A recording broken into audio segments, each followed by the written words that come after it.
and Dennis Kennedy.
Good afternoon, and thank you for joining us here on WTOP 10 TV. My name is Mike Neckers, coincided by the Rockin' Rob Finger. Rob, how we doing? We're doing wonderful today. It's a little bit blustery here from the top of the hill in the south of the campus here, but it's a good enough day to play some lacrosse here at Laker Turf. Rob, a chilly 35 degrees, but today it's going to be the Oswego State Lakers versus the Nazareth Golden Flyers in an NCAA Division III non-conference matchup of women's lacrosse. And Rob, tell me a little bit about these two teams. So a little bit about these two teams. One of the things that really stood out to me is just how evenly matched these guys are. Over there, well, a few years of competition between them, stretching back to 2022, and then some games that were played in the late 90s. It's essentially an even 3-3 head-to-head between Nazareth and Oswego here. Their latest one was a nail-biter. It was a single goal separating both of those teams. It was a 12-11 win for the Oswego State Lakers. They played Nazareth over in Rochester just a year ago today. So it's Nazareth's time here to essentially right that wrong and maybe take a victory in Oswego's turf here. Yeah, and as both teams take the field, we are awaiting the first face-off of the afternoon. And for the Lakers, it'll be Noelle Smith. And for the Golden Flyers, it'll be Catherine Verdeen. Referee places the ball.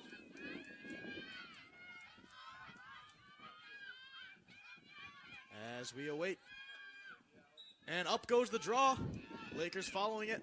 No one picks it up yet. And here come the Lakers as that's Alexis Hill with the ball now. Coming across the middle. Cuts back. Swings it back to a defender.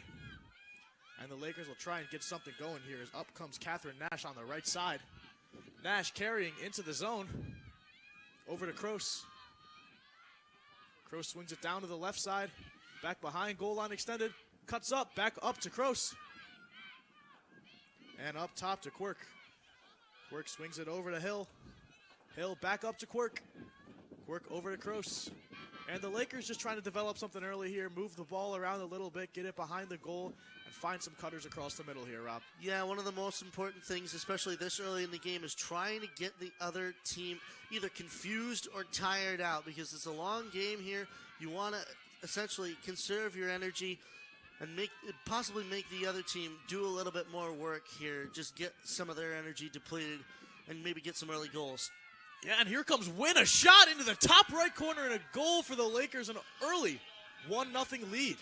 And what did I say? Get some early goals. You can't get much earlier than that. Just about a minute into the contest here, and Oswego is already up a goal over the Golden Flyers. Yeah, and really well done there by Wynn. You see her cut behind the net, come across the middle, and just put it right past the glove of Klestenak. Yeah, those goals are always so dangerous, especially if you can't get a defender on an attacker like that, just coming around the side of the net.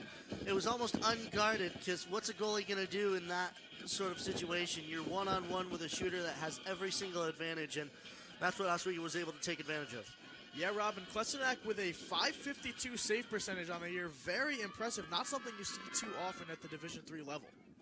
Yeah, but she'll, of course, be relying a little bit on her defense as well to try and clear those out, because there's nothing you can do, especially on opportunities like those. Yeah, and this draw falls right into the stick of Russian, who carries up the right side. And again, the Lakers will slow things down and try and set things up as Russian holds on to this one. Swings it across the middle to Hill. 6 seconds of the first quarter. Hill over to Quirk, finds Kroos. And the Lakers again developing this play going around the side as it's now at X. Kroos cutting across the middle, not there, covered very well by Morse. Lakers coming up from behind once again. A pass across the middle, just a little too high. Lakers unable to catch that one, and it looks like the Golden Flyers will take this one the other way. Paddock on the ball now. Swings it back to Klesenak. Klesenak all the way across to Rosati. Rosati does not pick that one up, and Hill's going to pick this one up and take it the other way for the Lakers once again. Hill coming back into the middle in her left hand with the ball. Swings it over to Quirk, and the Lakers will reset here. This one goes down to Smith. Smith back across to Quirk. Over to Russian. And Rob, once again, we see this Lakers team taking things slow, not forcing anything, as here comes Madison Davis, a shot saved. And what a save that was by Klesenak. Yeah, we see just that goaltending ability from Klesenak. They're able to grab it before it gets into harm's way, and now she's got a lot of options out in front of her, just looking to find one. Yeah, Klesenak looking to get the clear going here, but the Lakers pressing very high, not really giving the Golden Flyers any room to breathe. We see Cutters coming towards her. That's Scaldone trying to get something open for the Flyers, but nothing is looking too open. Very good defense here by the Lakers. A very high ride, just not giving them any breathing room. So they're going to find Dietz. Dietz coming up the middle here, defended by two Lakers. Swings it over to Smith. Smith cuts across midfield, brings it down into the offensive zone for the Golden Flyers, as they're down in the corner now with Mashurowicz. And Mashurowicz carries all the way to X, cuts to the other side of the net, and the Golden Flyers will take it on the right side now, back up top to McPeak. McPeak over to Saldone. Cuts to her left, back to her right, stopped very well by the Lakers. Scaldone still with it though, back to her right side. Through two, through three, and over the net. But good backup there from the Golden Flyers. They'll retain possession here. Yeah, that's a very good play, though, by the Oswego State Lakers, especially not letting quality chances get through to their goaltender. Yeah, and they get the ball back up top very quickly here, Rob, as here's Dietz on it. We're running out of time here. Yeah, Dietz still with, looking to cut 5 seconds on the shot clock. And nothing's going to fall for them, it looks like, unless they get something off right here. No good, so it'll be a shot clock violation for the Golden Flyers. Very good defensively from the Lakers. Yeah, and the Lakers will take that all day, every day, because that gives them an opportunity going right back the other way, gives them the upper hand. Yeah, and the Lakers coming up the right side now, as here comes Aubriana Green. Cuts to her left, back to the right side, down the wing, and into the offensive zone for the Lakers as Kroos finds it. Kroos drops it back to Quirk, and the Lakers are going to take things nice and slow, as we saw early on in this game. Swings that one down to Hill. Hill coming at the goal, stopped pretty heavily there. But back up top for the Lakers is Green. And a cut to the right, a shot saved once again by Klesenak. And just a phenomenal start to the game for Klesenak. Of course, let in that one goal, but already 2 saves on the afternoon.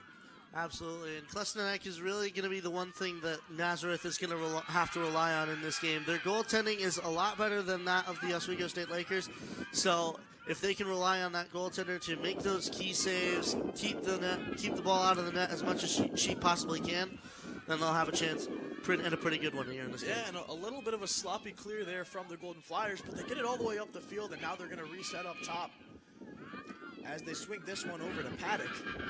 Paddock looks for a shot, decides to pass down low. Across the middle, a cut, not there. Pass just a little bit too short there. And we've seen that a couple times now. Cutter's just not being in the right spot, and the passes being a little too short or a little too long here. Yeah, but I think that's a testament to the Oswego State Lakers and how closely they are playing this game here. You saw, especially when Klesenak was trying to get that ball cleared the other way, just how close the Oswego Lakers are playing these Golden Flyers here. Yeah, Aubriana Green again brings this one all the way down from the defensive end, gets the pass off and takes her way back to the defensive side of the field, but it's over to Quirk now, who finds Kroos still up top for the Lakers as they try to swing this one down behind the net. And a dodge here from Wynn. Wynn stopped pretty heavily there, and it goes to Rosati. Rosati loses it, gets pushed down, and it's going to be a Golden Flyers ball. Lakers with just a loose ball push there. And Golden Flyers waste no time starting this one right back up as here comes McPeak. McPeak sends it back. Go up the right side now as there's Elizabeth Smith. Carrying through two Oswego defenders, gets past both of them. And she'll send that one up into the offensive zone where Scaldone is waiting. Scaldone right at goal through three defenders, and that's going to be a shooting space, Rob. A chance here for the Golden Flyers to get on the board. Yeah, this is going to be a huge one. They need to get that goal back, especially as quick as they possibly can here. Yeah, and Scaldone just waiting for that whistle now. Goes at the net, a shot, and a goal, no, off the post. It's going to go the other way for the Lakers. A close one there, but Lakers luck out on that one. Yeah, a huge break for Alana Yakavisi. Yeah, and up the field now comes Alexis Hill. Hill finds Kroos. Kroos coming up the middle. Looks like she might try and dodge, but we've got a stoppage of play here, and it looks like we've got a timeout. Not sure which team called it, but I believe it was the Oswego State Lakers. Yeah, I think they can possibly feel a little bit of an encroaching Nazareth getting closer to equalizing here, so they're going to call a timeout here, try to get their bearings, and try to get even more goals in on a fantastic goaltender like Ali Klesenek. Yeah, and Rob, during this break, I think now would be a good time to talk about maybe some players that we want to keep an eye out for during this game. So I'll have you start. Give me an Oswego player and a Nazareth player that you think are going to ball out today. Well, just looking at the stats, you can't argue with the ability of one Alexis Hill. 13 goals already in just 3 games played by the Oswego State Lakers lacrosse team here. 13 goals, 2 assists. Second only, though, in the points counter. That goes to Madison Davis, herself with 12 assists. So look for Madison Davis to be making a lot of the plays, and Alexis Hill as well to be making a lot of the goals. And we'll go over to Nazareth as well, give a few players to watch for Nazareth. You have to look at just the top 3 here. Sophia Schaldoni, Julia Dietz, and McKenna Masiurowicz, all with over 10 points so far in just 4 games. Several point-per-game players, and especially Sophia Schaldone. 4 points per game is her rate so far in this season here, which is nuts for a single player to do, especially on a team like this that needs to essentially get a goal as quickly as possible here to show that they are not out of this game. Yeah, Robin, one player I want to highlight just a little bit more is Alexis Hill. You mentioned she's got 13 goals, 2 assists on the season. 8 of those goals came in one game, the opener of the season against Utica this season. Oh, yeah. Her scoring ability is like no other. 8 goals in a single game, like nigh on unheard of. It's just a phenomenal start to the season for her, and she's kept things going pretty well for herself. But now the Lakers are going to take possession once again as Kroos is going to start with the ball up top for the Oswego State Lakers. Kroos just awaiting the official's whistle as there it comes. And over to Russian it goes. Down the right side to Hill, back to Davis. Davis back up to Hill. Hill swings it across. And that one will go over to Smith. Smith with the ball now, swings it down low once again. Lakers with 2 cutters in the middle, trying to find something, but nothing is open in the middle, so it's going to go back up to Russian, who swings it over. Hill with the ball, cuts to her left, back to her right, to her left again, and swings across the middle to Kroos. Kroos with a shot. Little sidearm shot goes wide of the net, but Lakers are going to chase that one down as that's Mackenzie Wynn on the backup. Yeah, that's a big play there by Mackenzie Wynn, just making sure that the play stays in the hands of the Lakers. Yeah, and Wynn looking for something here. Swings that one into the middle, contested heavily, and we've got a foul of some sorts here as Quirk went down very hard. Nazareth player pushing her in the back on that one. Yeah, but you have to commend Julia Quirk as well for going hard, essentially going hard in the paint here. You gotta commend her. And here she comes on the shooting space attempt. And referee says, hold on a second, you need to back up Nazareth Golden Flyers. Quirk awaiting the whistle. Here it comes. A chance, a shot. And that one rolls in, saved originally by Klesenak, but bounces off the edge of the stick and just bounces its way into the back of the net. So a goal there for Julia Quirk makes it 2-0 Oswego with 7:21 remaining in the first quarter. Now, if you're the Nazareth Golden Flyers, you got to get something to equal this and faster. You don't want to get this out of hand, even just in the first quarter of affairs here. You want to get just something to equalize, something to say that, oh yeah, we can score too. Absolutely, and Nazareth not out of this game whatsoever. They've had a very phenomenal season so far, beating Fredonia 11-9, taking a tight 11-10 loss to Clarkson, then following that up with another loss to the RIT Tigers, and then most recently a 14-8 win over Buffalo State. So they've been a really solid team this season, just some early struggles here against the Oswego State Lakers. And the draw almost ready to go now as the official places the ball. And up it goes all the way back to Nazareth's defense. And looks like Nazareth is going to scoop this one up, but will they clear in time? It does not look like it. That one goes all the way out as we've got 7 minutes and 10 seconds left on the clock. It'll be a Nazareth clear. Laker goal scored by number 13, Julia Quirk. And Nazareth looking to get it up the right side as here they come. Cutting across the middle is Smith. Smith still with it, swings it up top.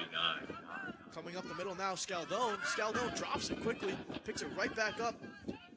Swings it down to the corner for Hoare. Carries to X.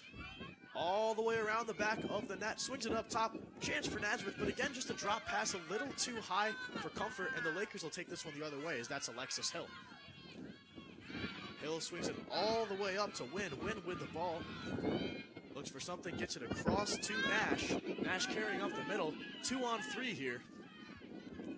And Nash will slow down, bring it outside, and reset for the Lakers as she comes back defensively.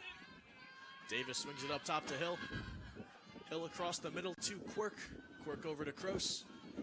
And again, we see the Lakers just moving the ball in circles around the goal, trying to slow things down and trying to find a goal. Here comes a cutter, no good, but Lakers will slow down once again as Kroos has it up top. And Nazareth and Oswego battling for the ball here. Madison Davis comes out with it, coming up the right side. Davis will slow things down and look up top. As there's Sophie Russian with the ball, swings it over to Quirk, back to Russian. Russian back down to Davis in the corner. Davis still with it, cuts across the middle, swings a pass across the middle. Chance for the Lakers, bombarded there is Mackenzie Wynn, unable to get a shot off as there's 3 defenders on her. They get that check right out of her stick. Yeah, and I think goalie Ali Klesenak will thank her defense for that one, especially getting that one right out. That was about 10 feet right in front of her own goal, but thankfully for the Golden Flyers anyway, they're able to clear it. Yeah, scary situation there for Klesenak, but well done by Nazareth's defense to hold that one off and not allow a shot on target. And we've got another stoppage, but the Golden Flyers are going to take this one once again as we await the official. And still waiting, not sure exactly why here, but the official throws up a 1. And it's going to be a 1-minute penalty for the Oswego State Lakers. The Lakers will be a player down for the next minute here, Rob. Yeah, Cassidy Kroos, the one going to the box for this one. Yeah, and down to the corner comes Nazareth, as that's Dietz with it.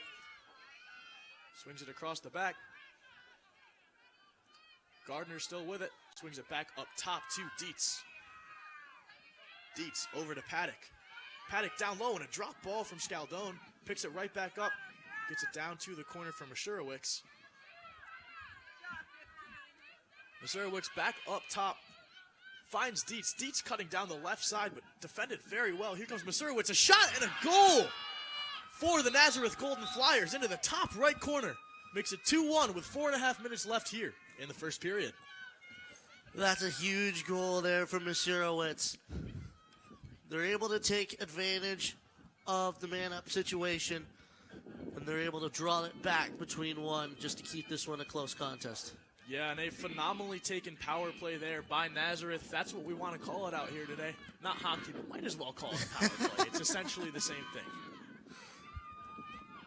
And the Lakers coming back after conceding that goal from Masurowicz, looking to find one of their own as it's 2-1 with 4.5 minutes remaining. Like I said, Masurowicz first goal of the day, but her 11th of the season here, Rob. Oh yeah, McKenna Masurowicz is the one of the ones that I was talking about earlier for you to watch. So still a lot of time in this game and still a lot of time to watch her and see her skills here on this turf. And here comes the draw. That one again goes towards Nazareth's defensive end, but Nazareth will come away with this one, only to lose it almost immediately. Nazareth still with the ball here. Up the left side comes Elizabeth Smith. Smith fakes the pass around Kroos, runs up the left sideline, and is just carrying past Kroos. Going to go all the way into that offensive zone and pass it off to Liddy Hoare. Over to Morse. Morse swings it across and all the way over to Masurowicz. Nazareth still with the ball, swings it back up top to McPeak. McPeak still carrying, cuts back left, cuts right again. Looks to get around the defense, but unable to, as this one will go behind the net for Gardner. Gardner still with it. Brings it back up top to Masurowicz. Swings it over to Scaldone.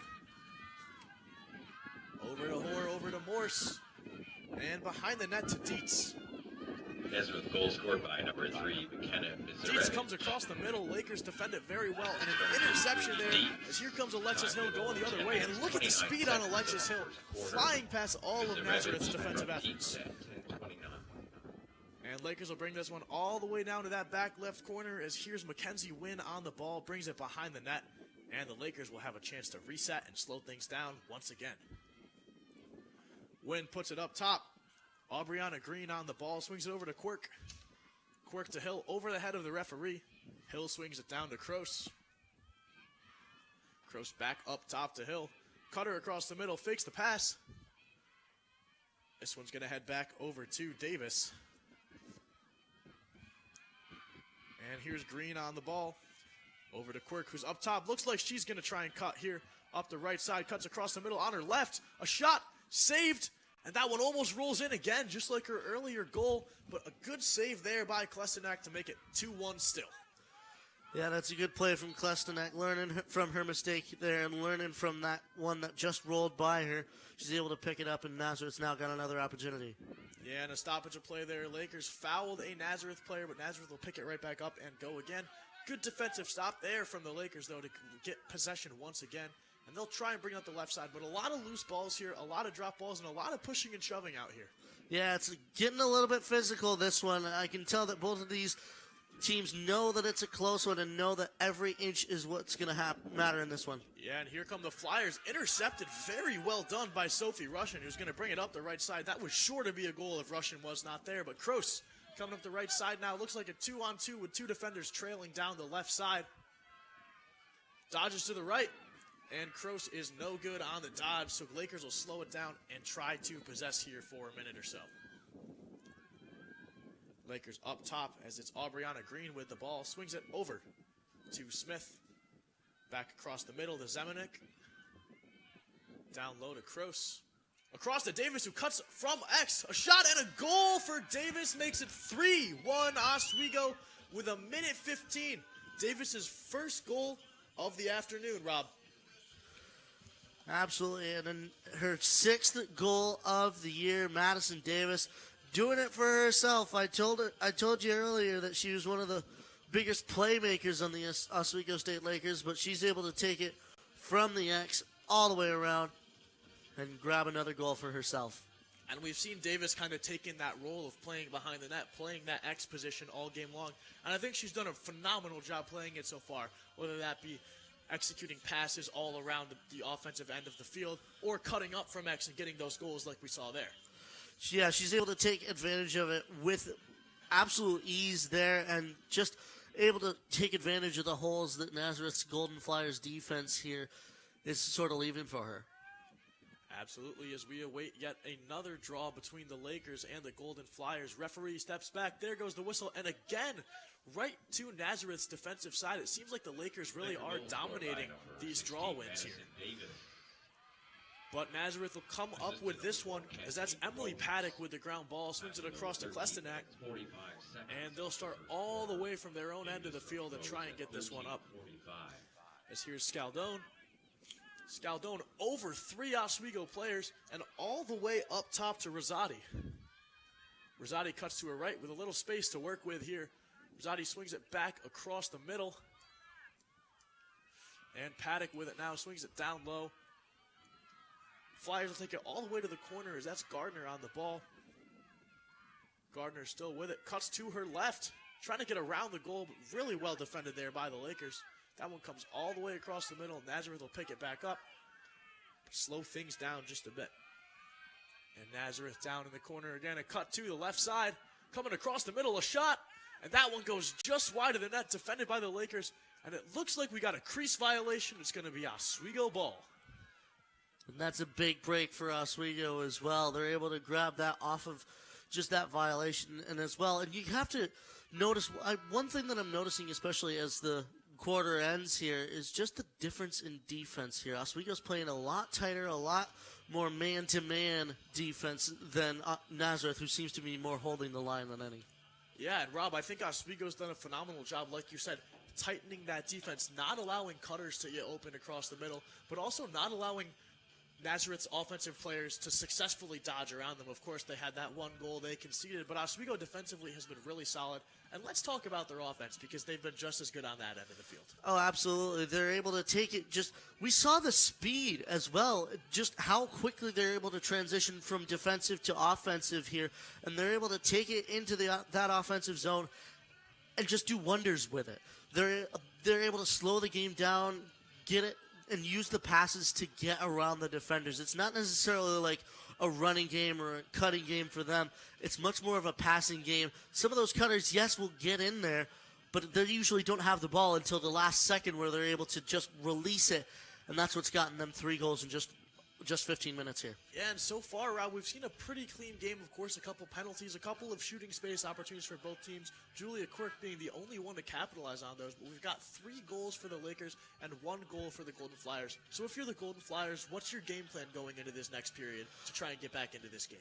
I think your game plan going into this period here is, I'd say, play a lot more defense like how Oswego is playing their defense. One thing that, like I said, Nazareth is doing is they're playing a lot around that arc. They're essentially holding that line there. If you play a little bit more of a man-to-man defense, I think it may just confuddle Oswego enough to cough up more of the balls, to be a little bit worse on their passing here, because that's the thing that you have to take advantage of is Oswego's very good at their passing, and they're able to intercept the passes like we've seen many times in the defensive end here. So if Nazareth can play them a little tighter and just get them to make those mistakes, force them into mistakes, they're going to have a better chance here in the second quarter. Yeah, so forcing mistakes, definitely a key here for the Golden Flyers in the second period.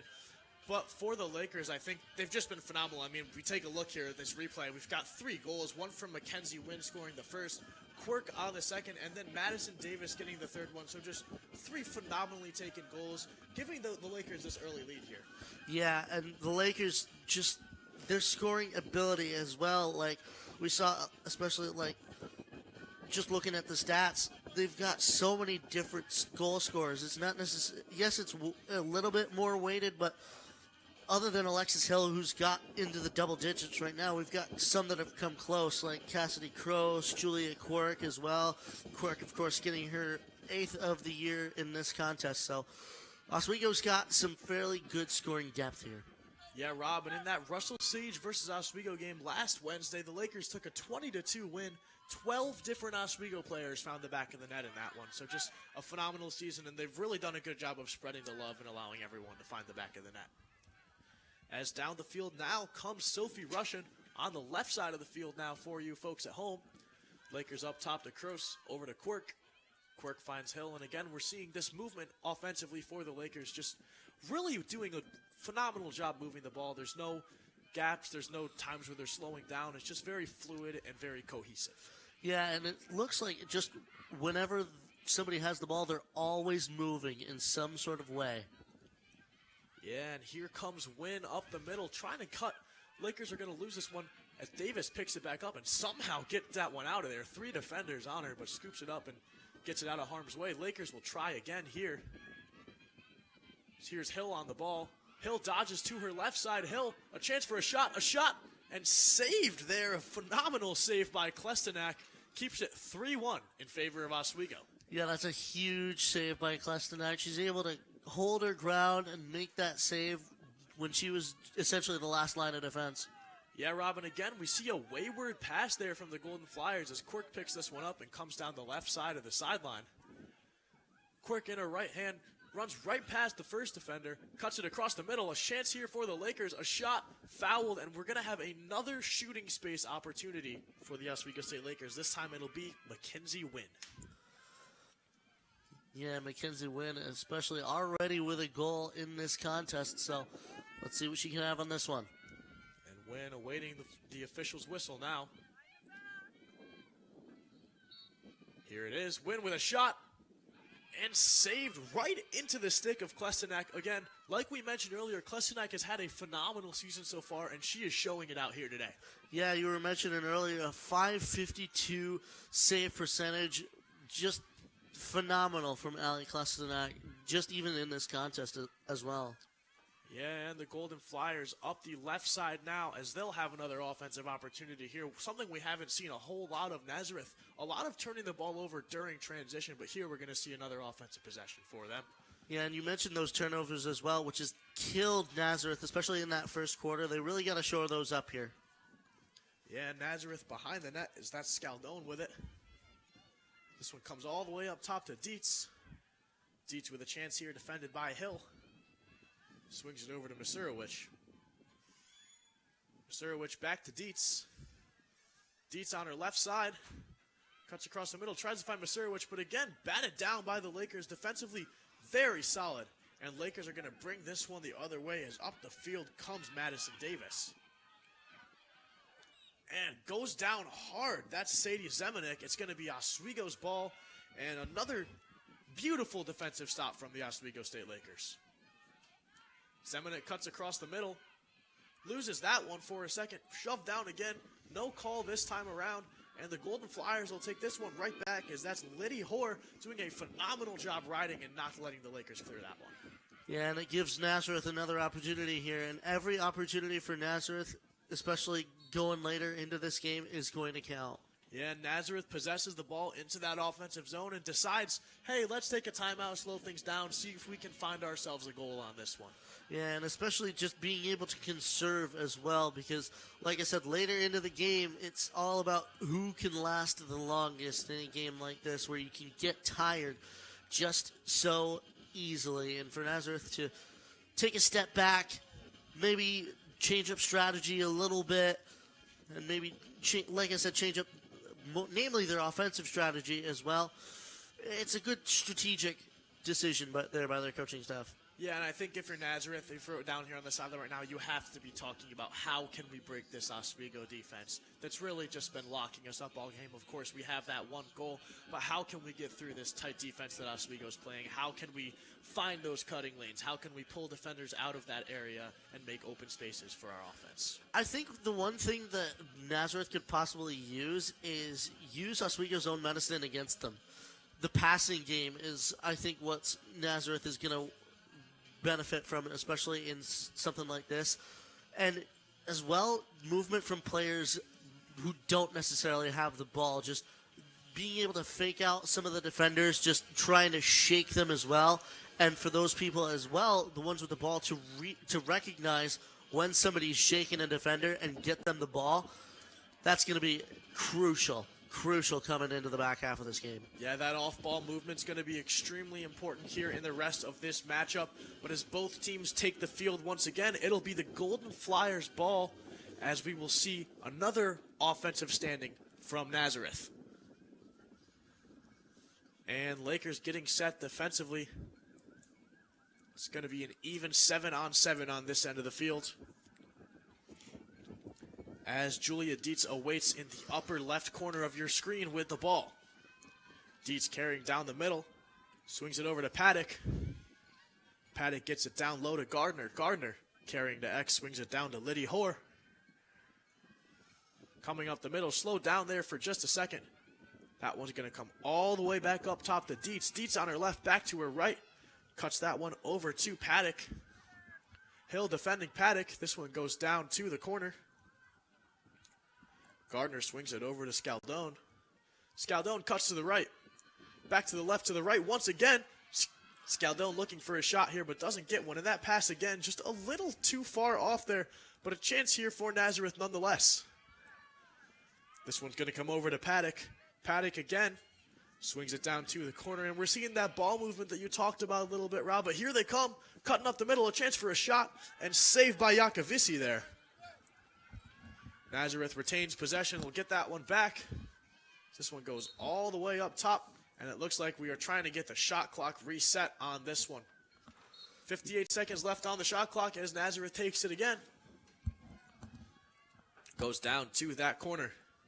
So here's Scaldone. Scaldone cuts to the middle. Met with 3 Oswego defenders and drops right back out. But Scaldone with a shot, a chance. That one goes wide, but Nazareth will retain possession. Great backup on that one. Yeah, and I have to recognize some of the skill of Sophia Scaldone there. She's able to you see those little dips deeper into the zone there that draw some of the defenders away from other players. I think that Nazareth could really use that to their advantage. Yeah, Rob, looks like there's going to be a goal there for the Golden Flyers. Officials say that one is good. And a little bit of confusion on that one. Not sure if the Lakers were prepared to start. But Nazareth, you see what they did there, Rob. They pulled all 4 of their attackers up top. They set a screen down low. And Nazareth's goal scorer, Liddy Hoare, came around the inside around that screen, rolled right around Yakovisi, and put it into the back of the net. Just beautifully taken. Absolutely. What an opportunity here. And that's where most of the goals today have come from, even on both sides of the field here. Just coming back from the X, being able to get it around, draw some of the defenders up top away from the driving force. And that driver, that cutter, is just able to get in there and just get right in on the goaltender and put it behind him. Yeah, Robin, clearly whatever Nazareth drew up during that timeout worked for them as they make it 2-3 with 10 minutes and 25 seconds left here in the second period. And now we await the draw. This one goes up and again goes towards that right side of the field as this is Hill and Masurowicz battling for this one. Who's going to come out with it? Looks like the Lakers are coming up the right side as Hill has the ball pinned up against the sideline, just trying to get it out of there, and she will. Lakers swing it across the backside over to Green. Green carrying now. Green up the left side. Well done by the Lakers to keep 3 defenders back, staying onside in this one. And they'll get that one up to Smith as the Lakers will set up their offense once again. Here's Kroos with it. Kroos carrying, looks to dodge to the right side. Gets slowed down and drops that back to Hill, but Hill looking to dodge now as well. Hill on her left side, that dominant left hand, around 3 or 4 defenders and spits that one back out. Lakers at X now is Smith. Smith swings it back to Wynn. Wynn still carrying. That one comes across the middle to Kroos. Kroos unable to handle that, and the Golden Flyers will take this one the other way as there's Emily Paddock on the ball. Swings it back to Klestenak. And over to this right side is Elizabeth Smith. Coming right up the sideline, defended by Wynn. Smith cuts back, swings it across the middle. Batted down by Wynn, but not enough. Still gets over to Hoare. Across the middle. And Flyers will bounce that one up to Grace Morse. Morse with the ball, gets it into that offensive zone here. Around one Oswego defender, but takes a slower approach as Nazareth will look to set up an offensive possession here.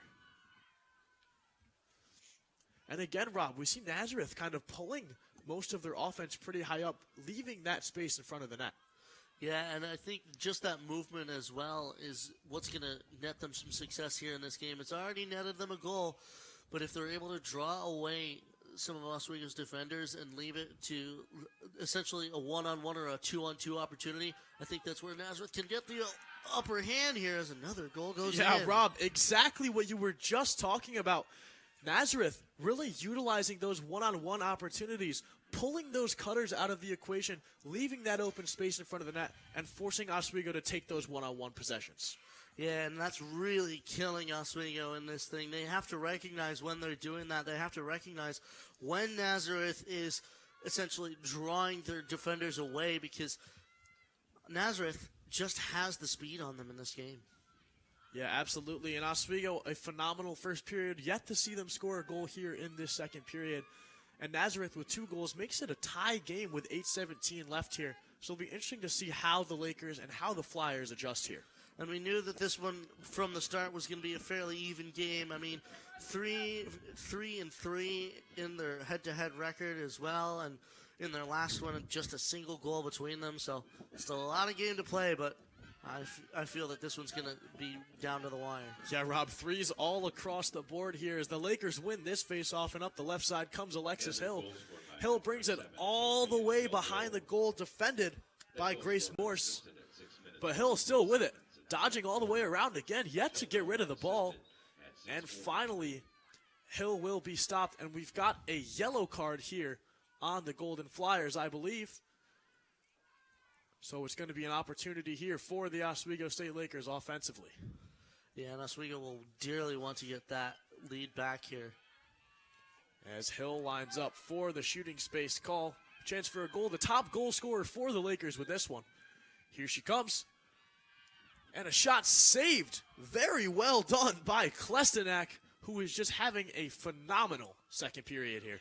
Yeah, and you have to give some kudos as well to her defense that were able to follow her all the way into the goal and just confuse her enough to get her to drop it off. Yes, here's Quirk who picks up the ground ball. Klestenak sticking the stick out there and leaving a decent amount of that goal open. But the Lakers still with this one. Down the right side, a chance for the Lakers. Now a shot and a goal for Sophie Russian, the defender. Her first of the afternoon, and what a goal that is for the Lakers to take a 4-3 lead once again. And that's great, especially for Oswego's morale here. They're able to answer it with some speed as well. Sophie Russian able to rush in and get a goal herself. Wonderful play of words there, Rob. As like I said, it's now 4-3 in favor of the Oswego State Lakers here at the Laker Turf Stadium in Oswego, New York, with 7:21 left on the clock. As both teams come back to the center field now for the next faceoff. For the Lakers, it'll be Alexis Hill and Emily Paddock for the Golden Flyers as we see this next draw. Paddock and Hill waiting for the official's whistle.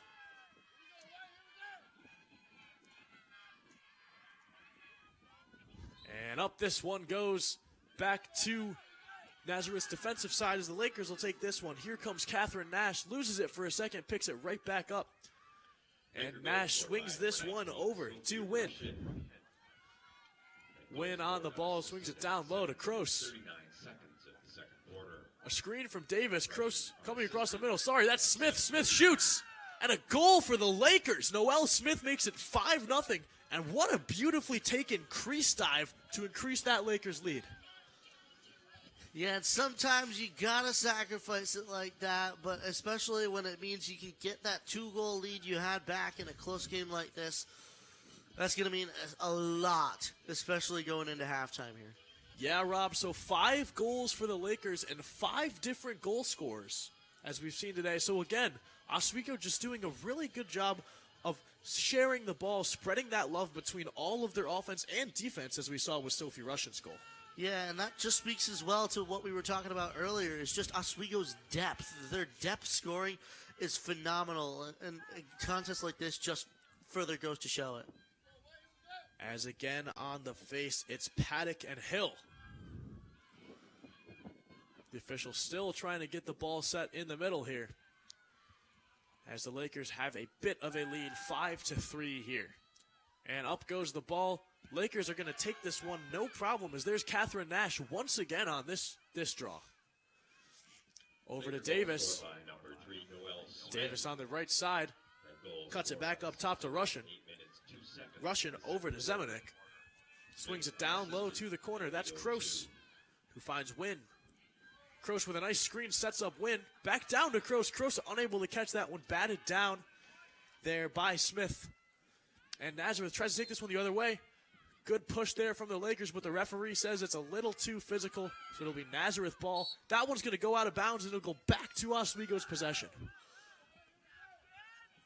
And a very good ride there from the Lakers as they take it right back and waste no time here. Here comes Wynn. Back up to Kroos. Kroos skips one player, sends it over to Smith. And Lakers up to Quirk up top now. Over to Russian. Russian down low. Here's Smith once again back up to Russian. Russian looking to cut here, unable to find anything. Russian will bring it back down to the corner for Smith. Smith over to Wynn. Kroos cutting for. Pass goes a little bit short, and Nazareth tries to take this one the other way, but unable to get the ground ball as there's Kroos coming across the middle, and it'll end up in the stick of Ali Klestenak once again here, Rob. And I think the Nazareth defense can dearly thank her for that one because they were almost able to intercept it there and take it back the other way, but just a couple bobbles resulted in now the opportunity for the Oswego State Lakers. Yeah, not out of hot water yet for this Nazareth defense as here comes Cassidy Kroos, a chance to make it 6-3. Kroos with a shot, saved again by Klestenak, defense collapsing on her, and what a period here from Klestenak. Nazareth still with it, looking to swing it back to Klestenak. Klestenak looking to switch sides of the field here. With 5 minutes and 8 seconds left here in the second period, Nazareth looking to start another attack here. And on the ball now is Liddy Hoare. Loses that one, and the Lakers will take it back as there's Sophie Russian. Russian still with it, looking up the middle. Finds Nash. Nash carrying up the right side now. Has Quirk in the middle. Has Hill behind her. And takes this one up the sideline, looking to find something for her team. And slides it over to Hill. Hill coming up the right side now with some time and space to work with. Finds Quirk in the middle. Quirk unable to catch that one. Just sloppy play really from the Lakers here. But Quirk gets back and scoops up that ground ball over to Kroos. Kroos over to Smith. Smith cutting to the middle. Defended well by the Golden Flyers. That one comes back up top to Russian. Russian swings it down low to Hill. Hill sends it across the back and gets it over to Smith. Smith up to Kroos. Kroos finds Quirk. Quirk with a chance to dodge here. Down the right side on her right hand. A shot. And that one goes just wide of the net. But defended by the Lakers and a good backup there. Yeah, you gotta hand it to Mackenzie Wynn there, but I think it'll be given to Nazareth here as that's Klestenak grabbing it. But again, you gotta give props to Mackenzie Wynn for being there and given the opportunity to try and give it to the Oswego State Lakers. Yeah, Nazareth clears this one, just kind of sends it up the middle, but scooped up by Hoare. Swings it over to the right side to Rosati. Rosati coming up that sideline now. Nazareth, their first offensive possession in a while here, and with 65 seconds on that shot clock, they've got plenty of time to work with as they take it back to the X. Flyers still with it, swinging things around here now, as that's Dietz with the ball. Dietz over to Paddock. Paddock looking to maybe dodge here on the right side, swings it over to the back to Hoare. And behind the goal now is the Golden Flyers. Dodging here's Masurowicz. A shot saved there by Yakovisi. And Lakers are going to take this one the other way as that shot clock will reset with 2 minutes and 40 seconds left here in the first half. Yeah, and that's a huge save there by Yakovisi. It keeps the Lakers with a little bit of insurance there, a 2-goal lead instead of just a 1-goal lead there. So keeps the Lakers, thankfully, with a little cushion. Yeah, and here comes Costello up the middle, a name we haven't heard too much yet this game. Swings it over to Kroos, and Costello will get back defensively. So this one goes back to Madison Davis behind the goal. Up top to Quirk. Over to Smith. Back to Wynn. Wynn being pushed, but gets it back up to Kroos before she can go out of bounds. Back down to Wynn. Swings that over to Smith. Smith behind the net. Up to a cutter, a shot. Loses that one before the shot gets off. Flyers try to take this the other way, but we've got a loose ball right in front of net, and the Lakers will come out with it as that's Mackenzie Wynn with yet another ground ball today.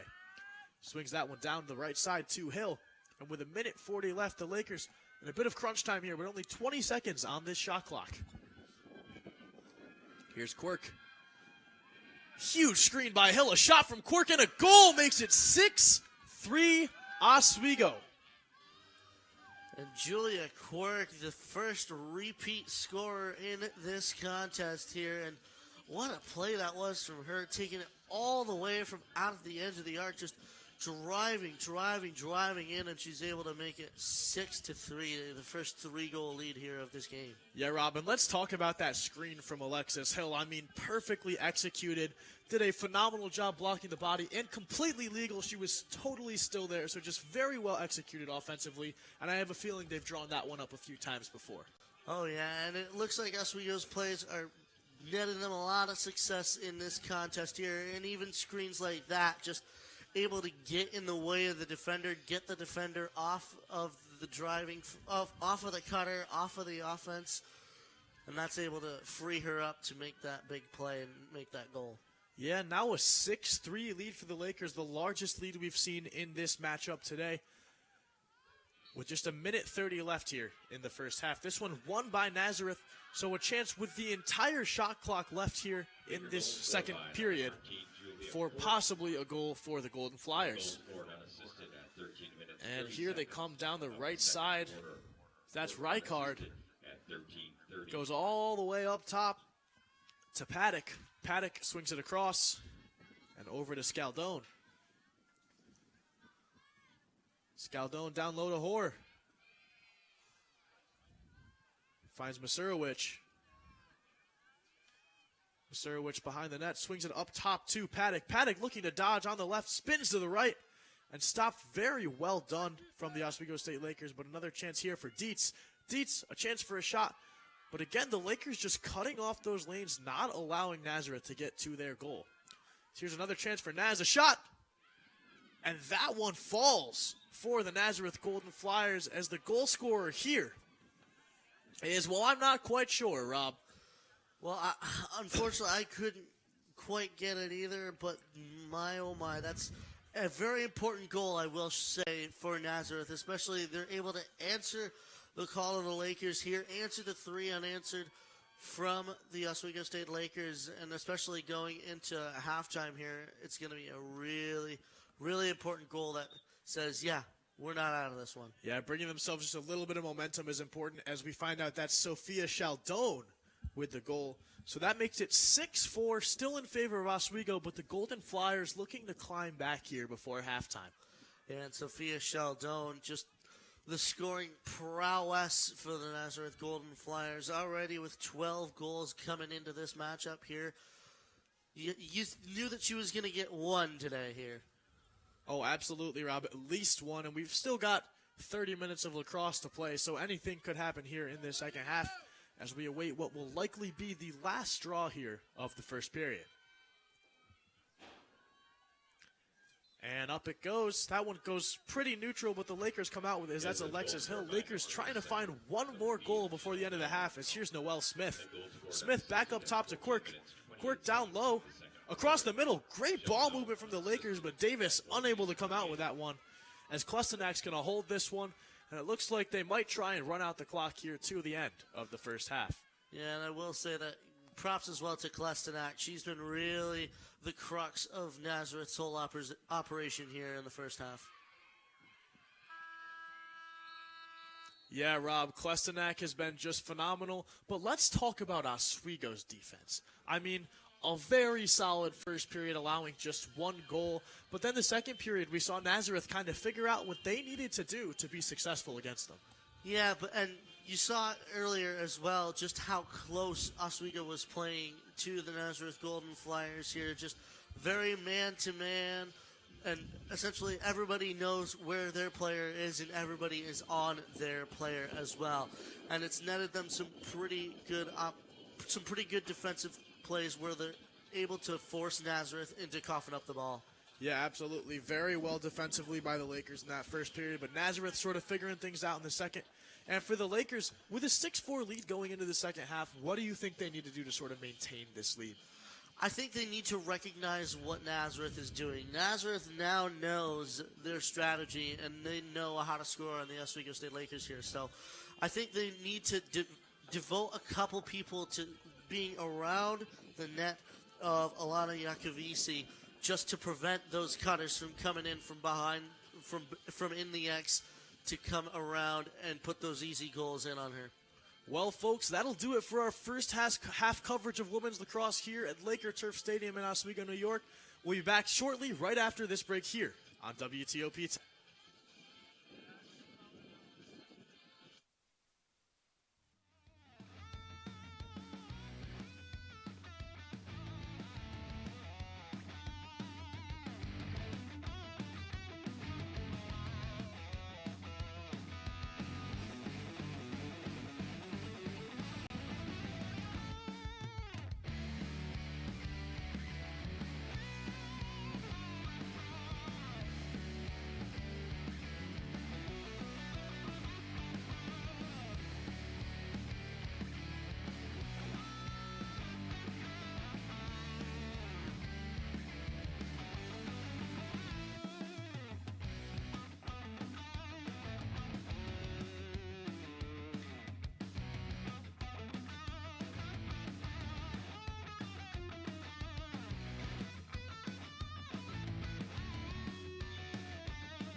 the not the Deborah F. Stanley Ice Arena, the Laker Turf Stadium for your second half of action here between the Oswego State Lakers and your... And the my Nazareth goodness. Golden Flyers. I'm struggling here, Rob. Oh, don't worry. I mean, it's all about getting back into the flow of some spring sports here from the shores of Lake Ontario, as it doesn't quite feel like spring. It's a little bit blustery, a little bit cold out here today. You can see the snow that's still remaining on the sides of Laker turf here. Yeah, well, I'll tell you what. Yesterday just felt amazing. I was about to say, we yeah, were yesterday. At 60 degrees, just beautiful out. That was the first time this year I've been able to step out with a T-shirt. It was great. I was tanning in the backyard. It was beautiful. But then today, back to this dreary 32 degrees, just above freezing. Not what you want to see in the month of March. Well, as a CNY native, that's just what happens That's around what here. you get, right? Well, the third period is about to be underway as it's the Lakers and the Golden Flyers here on the draw. Hill for the Lakers, and for the Flyers, it's Emily Paddock. This one goes in the direction of Julia Quirk, and she'll pick it up and waste no time going to work. Over to Smith. Smith with it. Back up to Quirk. Quirk over to Kroos. Kroos back over to Quirk as the Lakers will settle in here in this third period. And during the halftime break here, Rob, I think a lot of things were talked about on those sidelines. For the Lakers, I think it's got to be about staying aggressive and continuing to attack here. Yeah, especially, you have a lead in the game like this, but you cannot let off that gas pedal. These games, even at 2 goals separating them, are close as can be. And here's Davis right in front of net, loses the ball before she can get a shot off. Nazareth tries to go the other way, but a beautiful check by Davis. That one will go back to the net where Ali Klesenak awaits. Yeah, and you have to recognize just a little bit of that forechecking that Oswego was doing, just looking to steal the ball away however they can. Yeah, and a check out of bounds there by Alexis Hill gives the Lakers possession once again. Hill's going to bring this one into the offensive zone for the Lakers, swing it over to Kroos, and again they're going to slow things down, try and tire out this Nazareth defense before they take any shots. Yeah, spend more time passing than getting yourself tired by maybe rushing in a little bit too early. Yeah, and Hill looks for a dodge there, but defended well by the Flyers, and that's just a bad pass and a bad catch from Mackenzie Wynn, so the Flyers are going to take this one the other way as Klesenak takes it from behind the net. And Nazareth will essentially take those all day, any day. Yeah, Klesenak gets it up to Hoare. Carrying up the middle of the field here now, defended by 2 Lakers. Looks to pass it, cuts back to the left side, over to the right once again. But Hoare, with almost no options, swings it over to Smith. Smith up the left side, sends it all the way up to Rosati, who is not able to catch it, but luckily for her, Masurowicz in the corner. Masurowicz swings it across the middle to an open area with no Nazareth player in sight, and the Lakers will take this one the other way as Davis is wide open.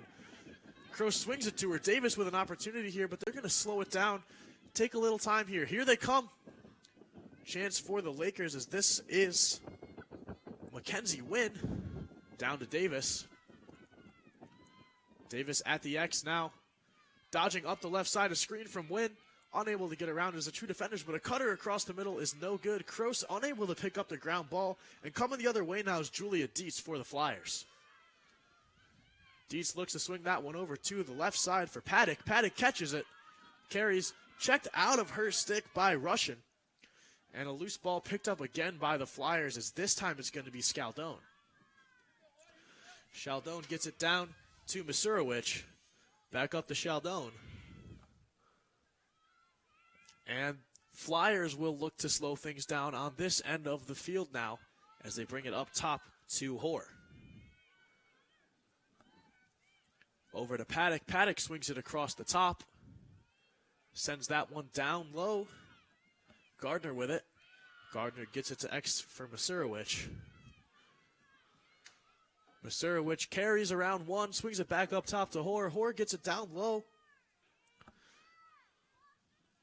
And just kind of doing a little 3-player movement down the left side of the field now, Rob, but no real offensive progression here yet. Well, I mean, little 3-player shuffles like that can sort of get the defense to be discombobulated, but clearly not Oswego because they're on it like as ever. Yeah, and Masurowicz looked for a dodge there, but was unable to get around that Oswego defender. And here come the Lakers again, just flying down the field, as that's Addison Costello using that speed to her advantage. Costello gets it down to Davis in the corner. Davis across the middle, cutter wide open, a shot and a goal. That's Noelle Smith, her second of the afternoon. She got the fifth, and she'll get the seventh. The Lakers the ones to score first in this second half, and bet you that will give them a lot of momentum going forward in this back half of the game here. Yeah, Robin, a perfectly executed fast break there from the Lakers. I mean, you just saw pass, pass, pass, pass. There was no stoppages. It was so fluid. Like I said earlier, an extremely cohesive offense, and that highlights it perfectly right there. Yeah, and I mentioned it earlier, but Oswego's passing game is what's going to net them the most success in this contest, and certainly it has, and just a play like that exemplifies it. You're able to send it over towards the right wing. They're able to keep it there. You got a cutter right towards the net, and you're able to feed her perfectly for the seventh goal of the game. Yeah, Rob, and Madison Davis adding to her assist tally. Already the points leader for the team on the year, and she's already got a goal and an assist today, so just keeps on tallying more and more on there. And down the field now come the Golden Flyers after winning the draw here. Here comes Hoare. Swings it around to X, carrying still. Tries to dodge up around the goal, but met by an Oswego defender, and the Flyers will move this one around. So it gets over to Dietz up top. Dietz finds Paddock. Paddock down low. Swings it back down to Hoare. A spin move through the middle, a chance, a shot, and a goal there from Liddy Hoare. Her second of the day into the top right corner, right past the stick of Yakovisi. And that's a huge one to respond for Nazareth. Just trying to quell whatever momentum Oswego can generate in this game here. Nazareth is able to just stick with them, stay with them as we go into the back half of this game here. And just that ability to stay with them, match them blow for blow is super important in just a big head-to-head matchup like this. Yeah, Robin, if this is what we've seen in the first 5 minutes, I think we're in for a treat of a second half here between the Lakers and the Golden Flyers. As again, it's Alexis Hill and Emily Paddock lining up here for the draw. Official placing the ball as we await. Lakers looking to maintain a lead. Nazareth looking to come back from down 2 goals. And Julia Quirk's going to take this one up the right side, bring it all the way down into that offensive zone, and looks like she's going to bring it all the way to X. Quirk behind goal line extended. Holds on to this one, still looking to come all the way around and score herself, and absolutely clobbered in front of the net is Julia Quirk. Surely going to be a shooting space opportunity here for the Lakers. Yeah, and you have to recognize the work from Quirk. My goodness, what she's been able to do, especially off the face-offs, just in the beginning of this third quarter here. Let's see what she has on this opportunity as well. Yeah, Quirk waiting for that whistle. Lined up one-on-one with Klestenak. Here she comes. Quirk, a shot and a goal. Makes it 8-5. We're really going back and forth here, as that's Julia Quirk with another goal. I believe that completes her hat trick for this afternoon, Rob. That'll be a hat trick for Julia Quirk, the senior from Syracuse, a graduate of West Jenny there on the west side. But boy, oh boy, what a game it has been for Julia Quirk, and all that work is netting her a lot of points here on the board. Yeah, Quirk with a dominant career here in Oswego. We look back at the past couple of seasons. Last year, the second goal scorer, second highest point scorer on the team. So just a dominant season for her last year, and she's looking to carry that into this year's momentum, of course, with this being their 4th game of the season. Yeah, and for it being her senior year as well, she'll want to make this her best season ever, especially going into possibly her last year of contention here. And here comes yet another draw. Quirk awaiting on the right side here. Wonder if she'll get away with this one again. Referee stepping back. There's the whistle. And look who it goes to, Rob. Julia Quirk on the ground ball. Takes it up the right side again. I think I'm having deja vu here. It's the same thing. Lakers will swing this one up to the middle for Kroos. Kroos back to Quirk. Quirk swings it over to Green. Green down to Hill. Hill looking for Davis, who's cutting. Takes it herself instead. Hill sends it back up top to Quirk, over to Kroos. Kroos down to Smith. Smith swings it behind X for win. Back to Smith on the cut, a shot, and saved there by Klestenak. This time it's no good for the Lakers. Yeah, but you have to recognize just how many shots the Oswego State Lakers are putting on in this game here. So far, the count 20-10 in favor of the Lakers so far in this contest. Yeah, Robin, the old saying is shooters shoot, but today it looks like it's shooters score 10 shots, 5 goals. That's 50%, and the Lakers shooting 8 for 20 here against Klestenak. So a lot of goals here so far, and we're only in the third period. Yeah, but that little margin of difference between the goalies here on either side, just Klestenak being able to deal with a lot more of the shots and save a lot more of the shots even than Jakovici on the other side here, is going to net Nazareth a lot of points towards the end of this. Yeah, here comes Hill dodging to her left side. That dominant left hand you see not very often, and a huge save there from Klestenak. But Davis picks that one back up, and here's another chance for the Lakers, as that's Green with it. Green steps back, slows things down, and finds Quirk up top. Quirk dodging. Unable to get there as she finds Kroos. Kroos drops the ball, but gets the ground ball right back. Smith on her right. Goes down to X, looks for Quirk across the middle. No good. And Klestenak out of the goal now. A chance for Davis as she gets up on that ground ball once again. Yeah, I was about to say that was very aggressive there from Klestenak. And Green swings it over to Kroos, who finds Smith. Down to X for Win. Win dodges, spins. Looked like she had the defender beat, but drops back again. Win still with it, though. Finds Davis on a cut up top. A shot. And saved again by Klestenak. And I know we've said it so many times, but what a game Klestenak is having. These 8 goals she's allowed really don't even show how dominant she's been. Yeah, she's really been the saving grace for Nazareth so far in this game. A lot of those shots have been quality shots in from the Oswego State Lakers, but Nazareth, especially Klestenak, have been able to come up with them. Yeah, and here come the Flyers again down this left side of the field now. A chance there, but defended extremely well by Sadie Zemanek. And Dietz with the ball now, looking to cut, but they'll swing it over to the left side. And finds Chaldon down low. Swings it across the back over to Gardner. Gardner gets it back up top where they'll find McPeak. McPeak dodges to the right, past one. Quirk stuffs it right in her face. McPeak gets the ground ball. Nazareth will try to go again here. As here's Paddock on the ball, swings it down low. Hoare with it, back up to Paddock. Paddock dodging to the right, no good, nothing there. So she'll swing it out, back to Dietz. That one's going to go all the way behind the net and over back to Hoare. Up top to Gardner. Paddock here with a dodge, a chance for a shot. A shot, no good, and I'm not even sure that one will be recorded as a shot here, Rob. We'll have to wait and see what the officials say.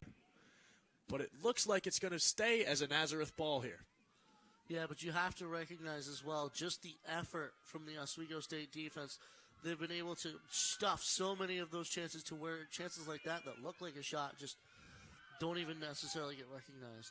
And even better, a shooting space for Nazareth. A shot, that one goes way wide, and Oswego's there on the backup. Is that Sophie Russian standing on the end line, ready to get that ball? Yeah, and another player who's been very crucial in this one, Sophie Russian. You've heard her name a whole ton this evening, and for good reason as well. Yeah, and Russian carries this one all the way up the right side. Brings it back into that offensive zone, and the Lakers will reset here. As here's Aubriana Green, swings it over to Kroos, who gets it over to Smith.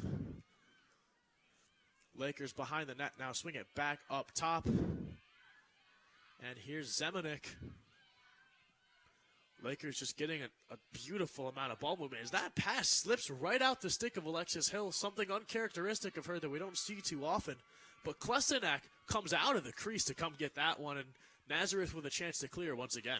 I love just how aggressive Klestenak is being in this game. She recognizes that she's had to be that aggressive, and she's even playing the part of defender, going behind her own net, just risking her skin here just to give her team some more opportunities. Yeah, Robin Smith cornered a little bit there, but Flyers are able to get that one out of there, and they lose it here, as that's Emma Bossard unable to hold on to it. Lakers with a chance.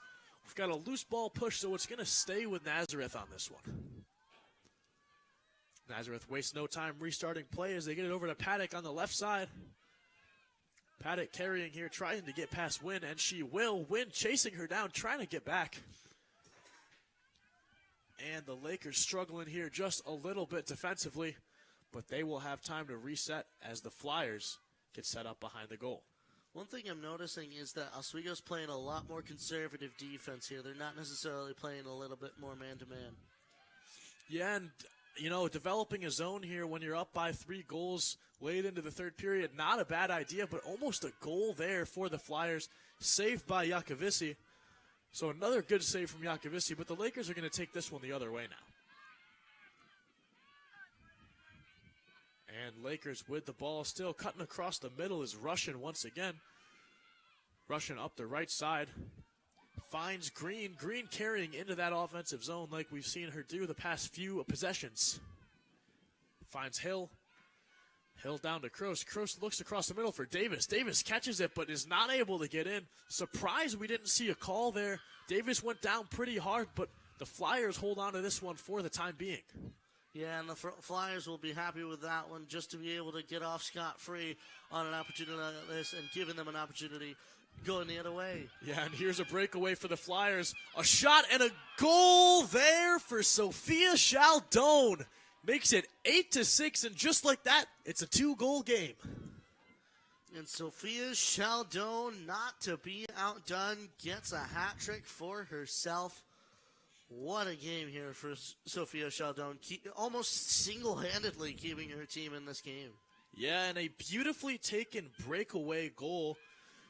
Very well done by the Golden Flyers to keep themselves in this game and show that they are not out of this. Oh, yeah. We knew this was going to be a close one, and the margin has not exceeded 3, and in a game like Lacrosse, that margin can come down with pretty good speed here. Yeah, Robin, a timeout taken by the Lakers here, still maintaining that 2-goal lead, but you've got to be getting a little nervous here going in almost into this fourth quarter here, only with 2 goals for a lead. Yeah, the Oswego State Lakers are really going to have to be a little bit more aggressive on the offensive side of things. Just try and just get those cutters working, get those cutters going the other way, possibly use those passing plays like we saw a couple goals ago where it went towards the right wing and they got it right to the cutter, and it was almost like a one-timer, that sort of thing, getting right in front of Ali Klastenek and able to put that ball behind her. It's going to be very, very crucial, especially for Oswego. But like I said before, Oswego's defense is sort of letting up a bit. They cannot let up if they want to keep their lead intact here, because before they know it, that lead could be very well gone.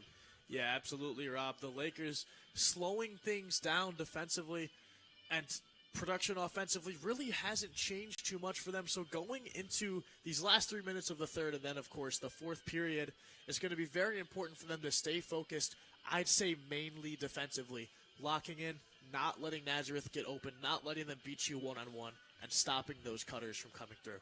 And I think as well, just a little bit of a buck of the trend anyway. Oswego, just looking at the stats here, their second highest scoring period is usually the third period, believe it or not. So they've been able to score 13 goals so far this year in the third period, second only to their 18 that they score in the first quarter or that they've been able to score in the first quarters of the first 3 games that they've played so far this season. So you got to wonder what is going on in the ranks of the Oswego State Lakers. What is head coach Brett Howard saying to her team over there on that far side of the turf here? Yeah, Rob, and Brett Howard, a bit of a historic career here for the Lakers, just had her 100th career win, I believe, and hired in 2016, so just a dominant career here for the Lakers. She knows how to win. She knows how to be successful. And if we turn over to Nazareth's side, something very different. Diana Schmidt, their head coach, was hired just last season, so she has 1 full season under her belt. Well, you got to wonder as well what sort of plays Diana Schmidt is going to be coming up with for her Nazareth Golden Flyers, especially in the last minutes of this third and the entirety of that fourth quarter, because we've got just under 20 minutes to play here at the turf, and it's a 2-goal difference, so it's not insurmountable by any means. Absolutely not, as both teams look to retake the field here. I'll tell you what, Rob, that timeout felt like a pretty long one. Yeah. But both teams back on the field now, as it'll be another draw between the Oswego State Lakers and the Nazareth Golden Flyers. And Alexis Hill running out to that center field spot for the draw, where Paddock awaits patiently. Now the Lakers with an 8-6 lead, but like I said, still anyone's game with 3:24 left in the third period. Hill, Paddock for the draw starts right here, right now. Or maybe not. Oh, I was about to say, you might want to cue the Jeopardy theme. The referee's taking his time on this one, Rob, but up it goes finally. Looks like Nazareth's going to get to this one. So a chance here for the Flyers to clear and possibly make it a 1-goal game. Coming up the right side is Smith. Smith gets it down to the corner. With it now is Gardner. Gardner passes up on the pass, cuts across the middle towards the goal, and that pass is batted down there by Alexis Hill.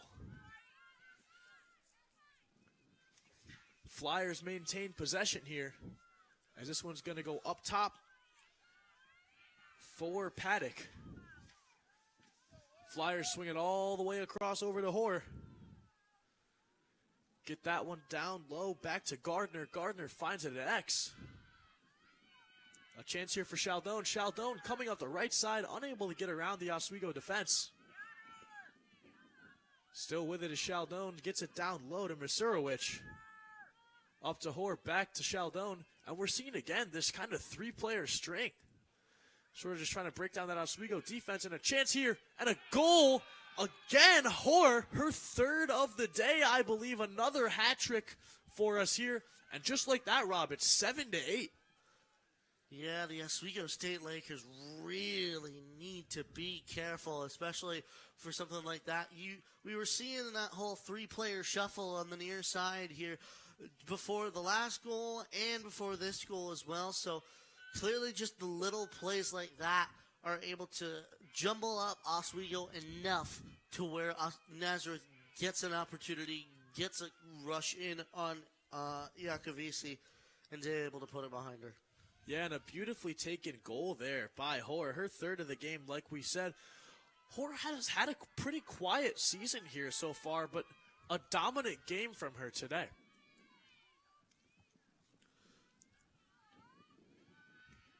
And we await the face-off here now. That one goes back to the Lakers, and it'll be taken by Sophie Russian. Russian up the right side. He's going to swing this one back to Green. Green dodges to the left, gets around the first defender, tries to bring it in, but nothing there. She'll send it back to Wynn. Wynn across the back of the goal now. Swings it up top to Kroos. Kroos over to Green. Green looking to dodge here. Takes it to the left, back to the right. A chance for Green. A shot. Save there by Klestenak. Lakers pick this one back up, and Kroos with it up top once again. Kroos looking to dodge herself. To the right side, a chance for Kroos. A shot. And again, saved by Klestenak. A huge double save, and the Flyers are going to take this one the other way.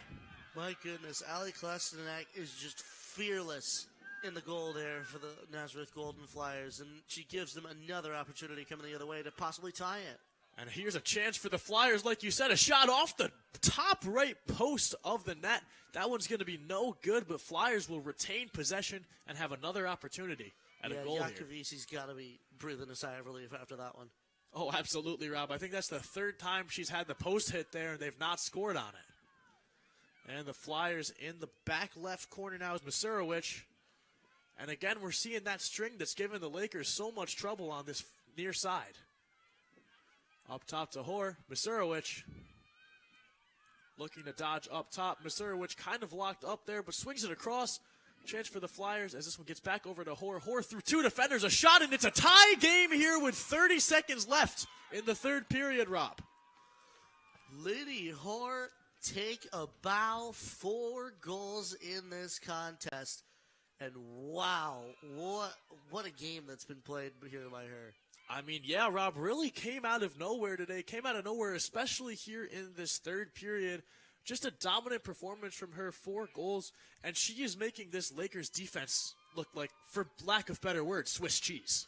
Yeah, especially in the back half of this game here. Like, here I am wondering, where has Oswego's defense gone? Because they only were able to give up 4 goals in just the first half of the game. And then in half that time, they've given up the same amount.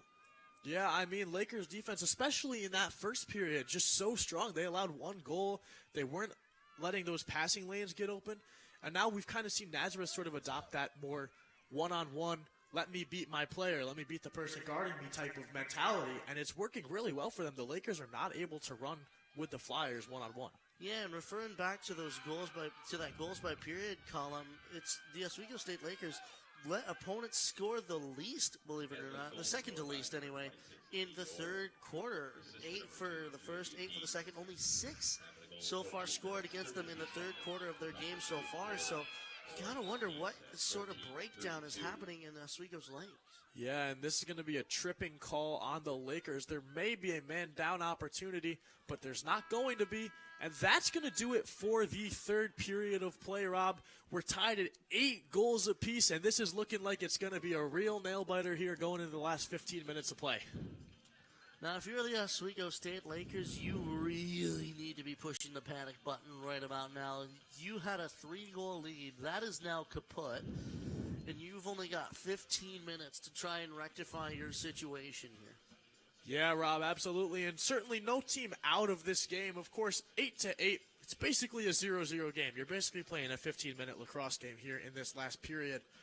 And it really is up to the coaches to figure out what's going to work for their teams, what's not going to work, and what do we need to do to win. So I'll ask you first, what do the Golden Flyers need to do to win this game? The Golden Flyers really need to take advantage of the opportunities that they've been given. They did it fantastically in the third quarter, and they need to keep doing it because in the first half of the game, they were given, so many different opportunities in on the Oswego State Lakers, but they weren't able to get it. But then in the second quarter, they figured out, hey, if we draw some defenders up towards the top of the zone, that means we can beat them in those one-on-ones because we have the speed. They've recognized that in the second period, and then in this third quarter as well, they've been just able to execute that to perfection. So I think for Nazareth, it's a matter of keep doing what you're doing. Yeah, and Rob, I'm going to flip it the other side now. What would you say if you're the Oswego State coach? What would you say if you're Brett Howard that the Lakers need to do to stay in this game? I think especially their key is on transition. They're able to get the balls, get Nazareth to cough up the ball from time to time, and on their transition the other way, they're the ones that have the speed. They're the ones able to beat out the defenders going the other way, but what they keep doing is they keep setting it up in and around Ali Klestenek, and I don't necessarily think that that's working for them. I think that they should use that transition and try and go straight towards Ali Klestenek because one-on-one, you're able to beat Ali Klestenek, but on contested shots and things like that, she's always going to have your number. Absolutely, Robin. Klestenek has just been so dominant all throughout this game. And like you said earlier, she really has been the saving grace for this Nazareth team. I think without her, they're down at least a couple more goals. So huge hats off to Klestenek, who's just been phenomenal. Yeah, like you said, I think for the Oswego State Lakers, if Klestenek wasn't the one in goal for Nazareth, this would probably be a 12-8 contest right now. Yeah, just a dominant performance from her as we line up for the final draw to start off a period here between Alexis Hill and Emily Paddock. A huge battle we've seen all day between the two on these draws.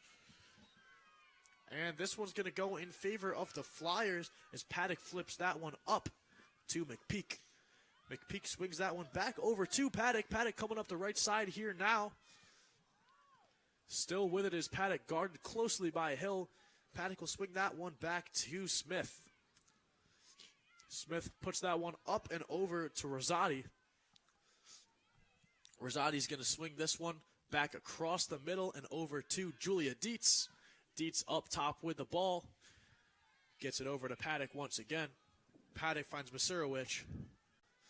Down to the corner for Gardner. Gardner swings it across X. And the Flyers up on that far side of the field now. Looking to find Masurowicz. Maybe that one will go back down to Horde. Masurowicz. And again, we're seeing this three-player thread that we saw all throughout that third period. A shot. This one's saved by Yakovisi. Keeps it 8-8 with 14 minutes remaining here in the fourth quarter. And the Lakers will look to clear this ball. Yeah, and that's a huge save from Yakovisi as well. Unfortunately, she was unable to save any of those 4 goals put on her, but something like that just gives her a little bit of reassurance. Like, yeah, we can do this. Yeah, Robin, a wayward pass there from Yakovisi. Huge, very well done ride by the Flyers. Gives the Lakers nowhere to clear the ball to, nowhere to get the ball out of harm's way. So the Flyers are going to have another offensive possession here. Yeah, and they need to take advantage of this one as well. Being able to take the lead, especially late in a game like this, just gives them that upper hand that they were looking for. Yeah, and the Flyers with it down in this bottom left corner here. It's going to come back up top and over to Dietz. That one makes its way over to Paddock. Paddock swings it down low to Masurowicz. This one comes back to Gardner. Gardner back to Chaldone. Chaldone with it, still trying to cut. Unable to find anything, so she'll back out of there. Chaldone still holding onto the ball. Cuts again to her right hand. A shot, that one goes wide, but defended and backed up by Grace Gardner, so Nazareth will maintain possession here. Gardner wastes no time bringing this ball right back in. Makes around one, a shot off the crossbar. No good for the Flyers, and Nazareth's going to chase this one down all the way out of bounds. Still 8-8, and still Nazareth's ball.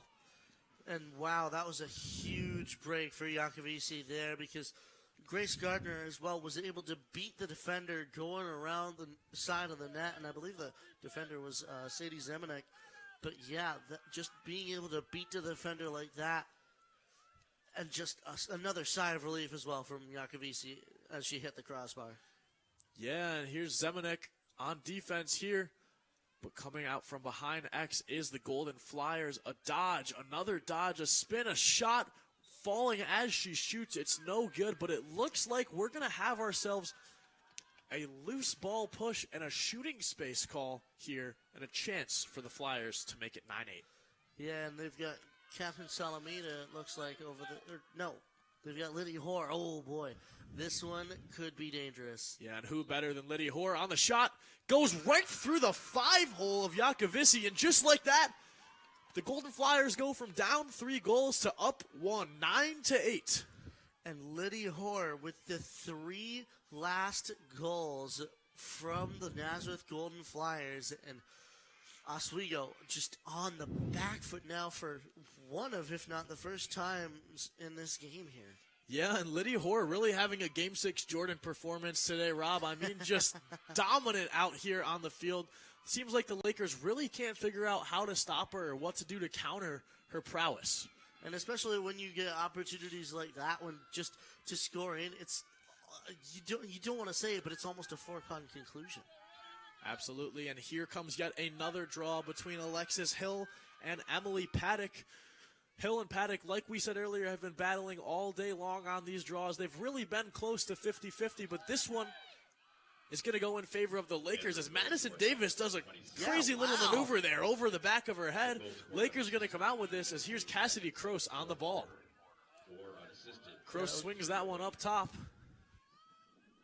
Green on it now. Green swings it over to Quirk. Julia Quirk, who's had a quiet past 15 minutes or so, looking to get her name back on the score sheet here as the Lakers are down 1. Swing it over to Green, who finds Hill. Hill coming down the right side, cuts back to her left, sends it to X for Wynn. Wynn looking for Croce and Smith, who are looking to run a little double team here in the middle. Croce cuts to the goal, and that one, wow, looks like maybe it slips in, but no, caught there by Klestenak. Somehow keeps that one out of the back of the net. Yeah, and Klestenak was just on the razor's edge of letting that one go in, but she's able to come up with it and keep the lead in the hands of the Golden Flyers. Yeah, and the Flyers coming down the left side of the field now, a chance to take a 2-goal lead as here's Masurowicz. Just going to send that one all the way back to Paddock. Paddock carrying into the middle here now. Swings that one over to McPeak. McPeak finds Dietz. Dietz sends that one to X for Chaldone. Chaldone looking for a cutter across the middle. No one is there for her, though, so she's going to send it around to Paddock up top.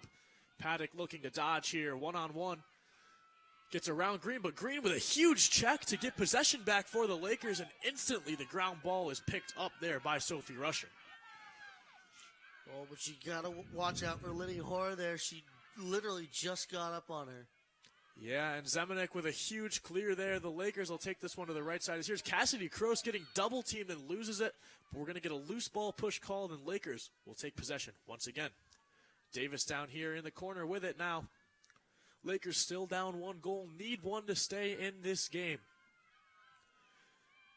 Get it back to Kroos up top. Kroos with Quirk to her left. Quirk with the ball here now, looking to dodge. Dodges down the left side past 2 players setting screens for the Lakers. And a cutter, a shot from Smith off the dome of Klestenak. And that one goes out of bounds. Lakers will maintain possession here. And it's Klestenak standing tall in net again, able to make that crucial save. Yeah, Klestenak has just been phenomenal. And a wayward pass for the Lakers speaks trouble for them here. And we've got an over and back and offsides call for the Lakers. Flyers now with an opportunity. They really are flying down the field as here they come, the Flyers. A 4-on-3 opportunity, a chance for a shot, and no good. A shooting space call for the Flyers, so a chance to make it 10-8 here. As in line is Julia Dietz. Dietz with a chance here, a shot and a goal makes it 10-8 Nazareth. All the way from Rochester, New York. A 10-8 lead with just under 9 left to play here in the fourth quarter. And what a back half this game has been for Nazareth. They've been able to come down from a deficit of 3 at the maximum, I believe, but then just 5 unanswered, I believe, now from the Nazareth Golden Flyers. What a back half of this game that they've been having. Yeah, what a back half, and what a turnaround from Diana Schmidt. Only her second season as a head coach, but clearly she knows what she's doing. She knows her way around women's lacrosse, and she is putting on a coaching masterclass here in the second half against the Lakers. Coming out to the field now is Alexis Hill. Looks a little confused, a little discombobulated, if you will, for this draw about to occur. But it's going to be her and Paddock once again on this one. Julia Quirk awaiting for the Lakers, and Masurowicz waiting for the Flyers behind. And this one's going to go the other way. Flyers are going to get this one. Green unable to hold on to it, and Masurowicz will take it up the far side. And the Flyers really going to take their time here with this one, try and use all of that shot clock and just hold on to this 2-goal lead here in these last 8.5 minutes. One thing you got to notice, though, is just how aggressive Oswego was, especially off of that face-off now. They realize the hole that they're in, and they're trying to get out of it desperately almost. Absolutely. The Lakers needing 2 goals to at least tie this game up and force something after the game. But the Lakers playing defense as the Flyers are moving this one around. On the ball now is Chaldone. Chaldone going to take her time with this one. Sends it up top. Finds McPeak. And a dodge here from who else but Liddy Hoare. That one goes back. Flyers pick it up once again. And a chance here again for Chaldone. Chaldone cutting to the middle. A shot and into the top corner. A 3-goal lead here for the Nazareth Golden Flyers. And Rob, just complete dominance here in this second half.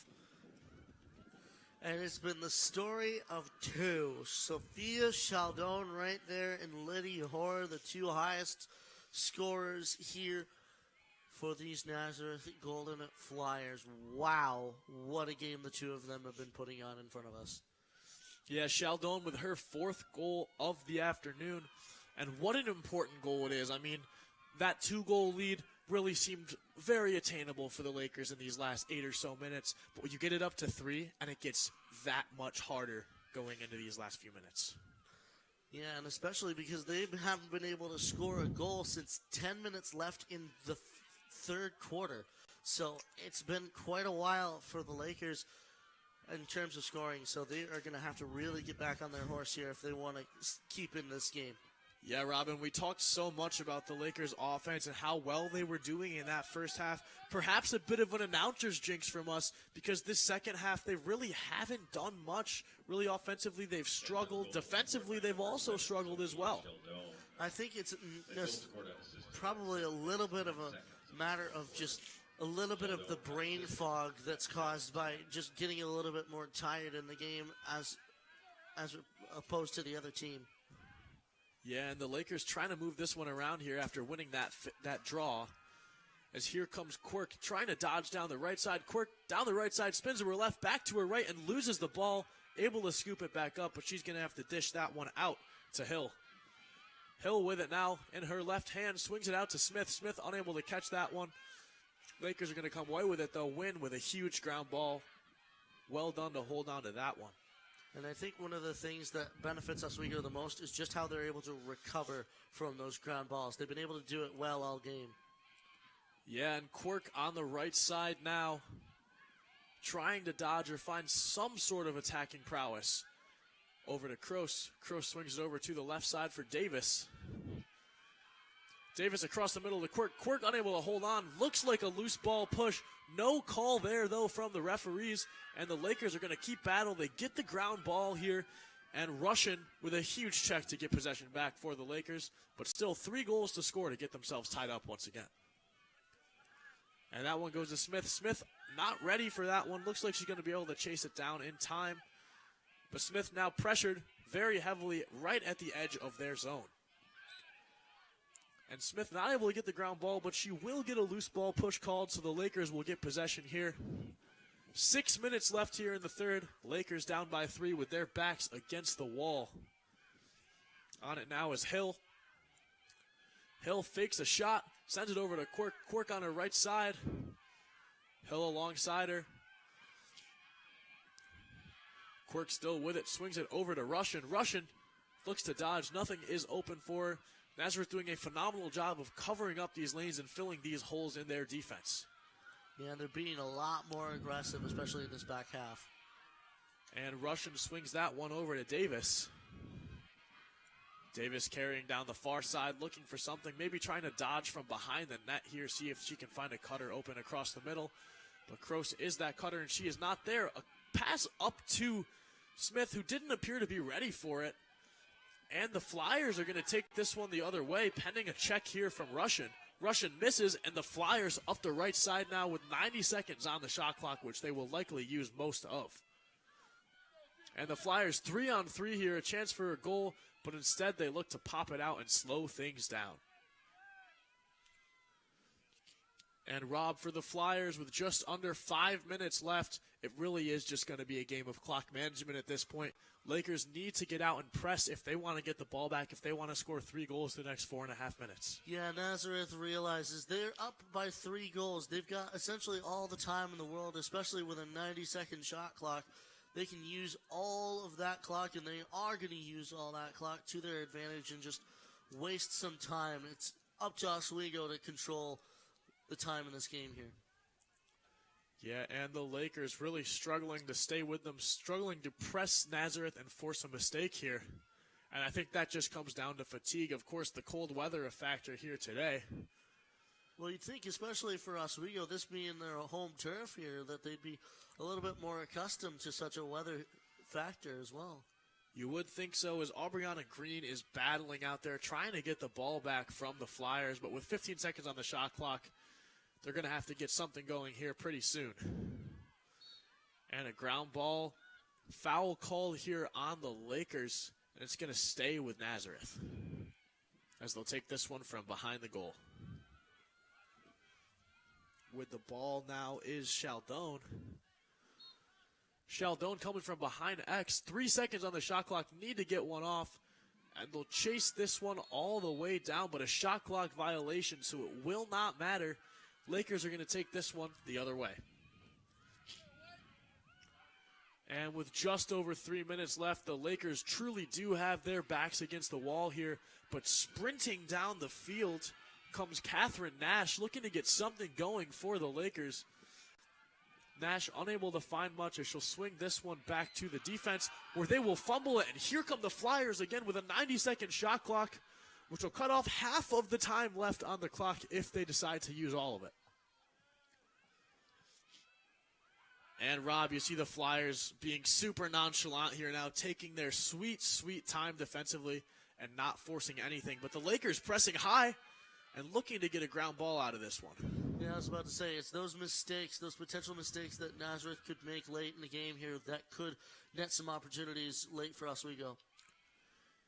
Yeah, those mistakes that we just saw, perhaps Nazareth will do a little better to avoid making those mistakes with this 3-goal lead as they want to walk out of here with a win today as we see them moving it around in a circle now. But the Lakers pressing, not allowing passes, so certainly not completely out of this game yet. This one comes all the way up top as the Flyers swing it over to Dietz. Dietz press high by Hill, beats a second. That one comes across the middle. Lakers intercept and come the other way. As sprinting down the field now for the Lakers is Sadie Zemenik. Zemenik swings it across, a cross check in the middle of the field from the Flyers. And that one just felt a little unnecessary, Rob, up by 3 with 1:50 left. Yeah, number 23, Anna Myers there, the one from CNS High School on the docket for that one. And especially this late in the game, you do not want to give up an opportunity like that if you're Nazareth. Yeah, Rob, especially not when it leads to a 2-minute power play for the Lakers. A chance for them to score a goal here, a player up on this field. So definitely dangerous for the Flyers, but of course with a 3-goal cushion, it is not the worst thing in the world. Yeah, thankfully they're able to afford 1, maybe 2 Oswego goals here in the next about minute and a half, but they want to keep that obviously to a minimum as they can. Absolutely, as here's Smith, swings it up to Quirk, Quirk over to Kroos.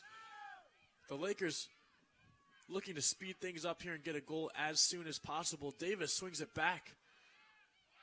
Oh, an intercepted. What an interception there by Klesenak. Looked like she caught it in the back of the mesh of her stick. Of course, one of the things with the goalie stick is it's very, very fluid. You can use either side of it to really catch the ball.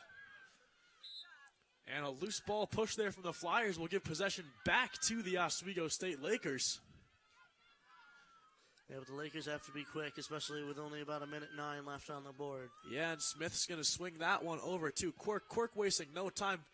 Sends it over to the left side for Green. Green with a shot, and that one goes over the net. What an opportunity there from Klesenak. She just goes up, puts her body on the line, and shuts Green down completely. Cuts off any angle, any opportunity of scoring that goal. And I very much liked just how aggressive Allie Klesenak has been in this game, and it's really netted her team some opportunities and kept her team in this game. And especially in the back half, it was her team in front of her that really took over in this contest. Yeah, Robin, it looks like maybe she got a little too aggressive as it's going to be a shooting space call and a chance for Aubriana Green to score the another Lakers' one on the board here, this time for Elizabeth Smith. Yeah, and for the Flyers, not what you want to see here in this situation. I mean, up 3 goals with 2 players off the field right now. And here's Green with a chance, a shot, and again saved by Klesenak. 2 players down, and it does not matter to her. Quirk swings it down low. Back up top to Quirk. Across the middle, a shot for the Lakers and a goal. Had Klesenak beat. That's Mackenzie Wynn, makes it 11-9. Still in favor of the Flyers. And Mackenzie Wynn, the first one to score. And unfortunately for the Lakers as well, unless they can do something in the next 46.1 seconds, possibly the last one to score for Oswego in this contest. But you hold out hope if you're an Oswego fan, but it looks like it might be just a little bit too late.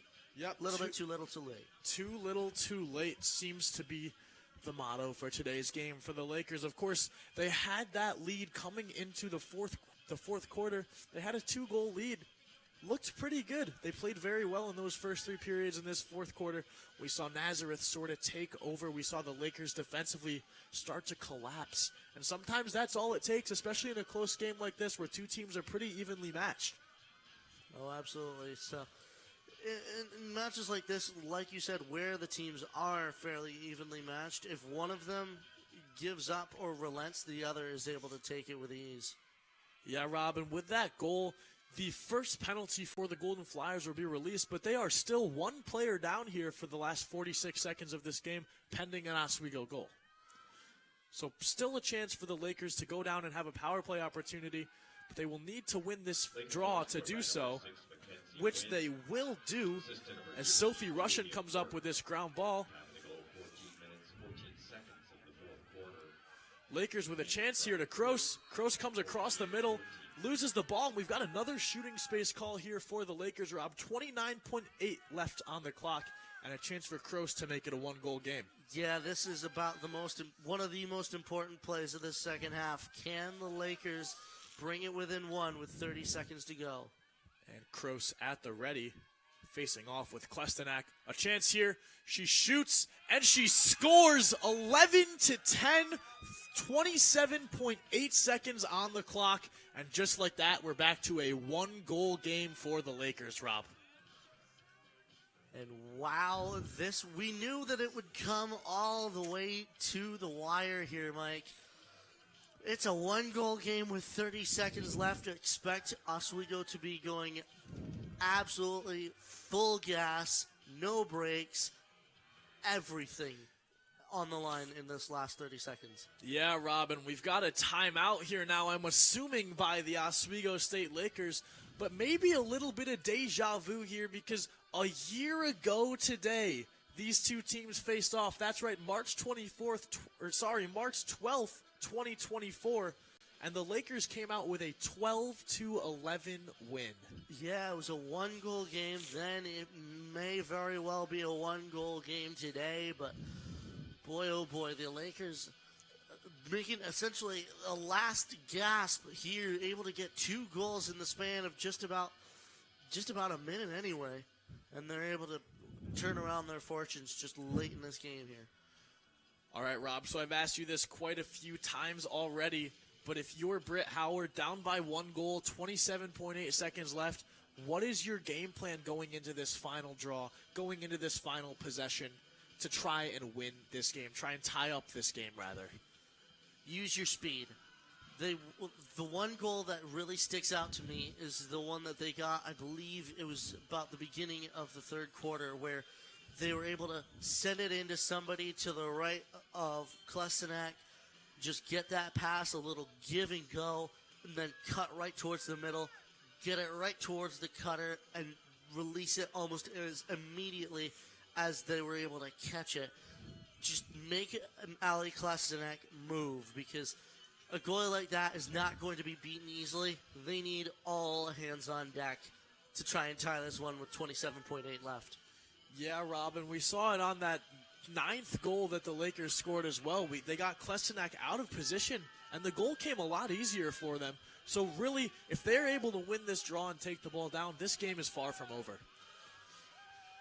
As Quirk is taking this draw, something we haven't seen a whole lot today. It's been, for the most part, Alexis Hill and, of course, Emily Paddock for the Golden Flyers. Both players lined up here now. The Lakers going in full-fledged offense mode, and it flips in the correct direction for the Lakers to have an offensive possession. Flyers trying to get the ground ball, unable to, and the officials rule a loose ball push, Flyers possession. So the Lakers in full panic mode here now with 15 seconds left, down 1 goal, and we've got a timeout, I believe, for the Nazareth Golden Flyers. I'll be honest, I'm not quite sure why you're taking this timeout if you're the Nazareth Golden Flyers. You have 15 seconds left. You very easily could have just kept that in midfield, kept that in your hands, and just tried to pass it around to just eliminate the 15 seconds on the board here. Why prolong your victory? Yeah, Robin, I believe it's just to kind of make sure that they're able to possess this ball here for this last 15 seconds. You know, pressured pretty heavily there by the Lakers, 3 or 4 around the ball carrier. So the Flyers really trying to just get a timeout, slow things down, set up a play where they can move the ball around for the last 15 seconds and chew out the rest of this clock here.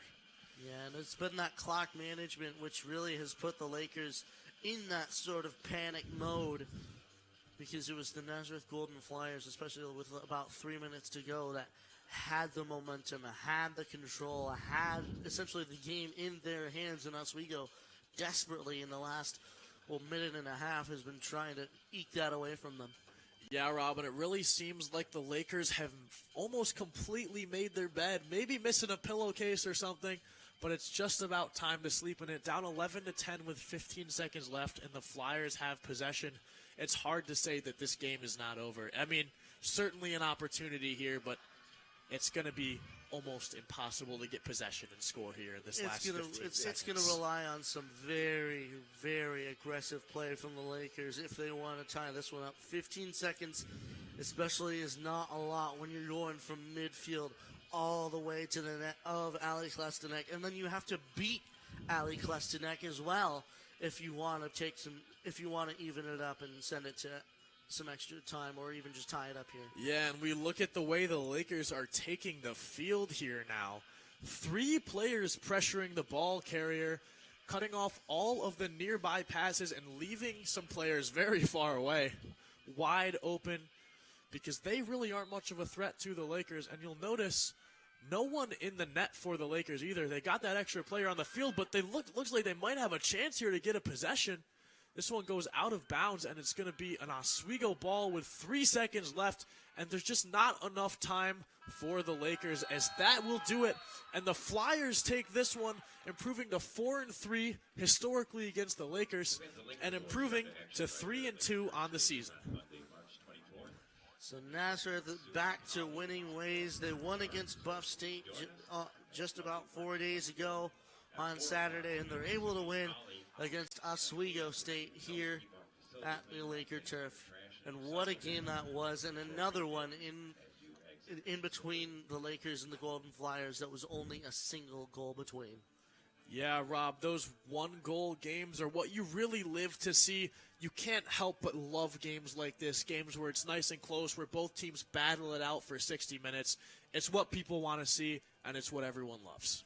Absolutely, and it was a close-fought game either way. Oswego, you have to hand it to them. They essentially controlled this game for the first half, but then it was Nazareth in that ever-crucial second half that was able to take advantage of Oswego's mistakes and take advantage of the holes that Oswego left in their defense, and were able to score those 5 unanswered to give them the lead. And it was just too much for the Lakers to come back with. Yeah, and really that was the difference, those 5 unanswered goals for the Nazareth Golden Flyers. So now both teams will go back to the drawing book. The Golden Flyers with about an hour bus ride back to Rochester, not too long, celebrate their win, and the Lakers back to campus to reflect and see what they can improve on for their next matchup, Rob. Yeah, and their next matchup is going to be away at SUNY Brockport. They'll be going out to Brockport, New York, to play against the Brockport Golden Eagles, I believe it is. So another golden opponent for the Oswego State Lakers of their Hunter Green and gold. But as well for Nazareth, they'll be headed to Stevenson University, but they're going to be playing that in Panama City Beach, Florida. So they'll be going to Florida. I wish we were going to Panama City Beach, Florida, Rob. Yeah, so I believe that one is that'll be taking place March 17th. So Nazareth will be going down to some sunnier places with a little bit of victory in their hands. Well, Rob, that's going to conclude our broadcast of Division III women's hockey.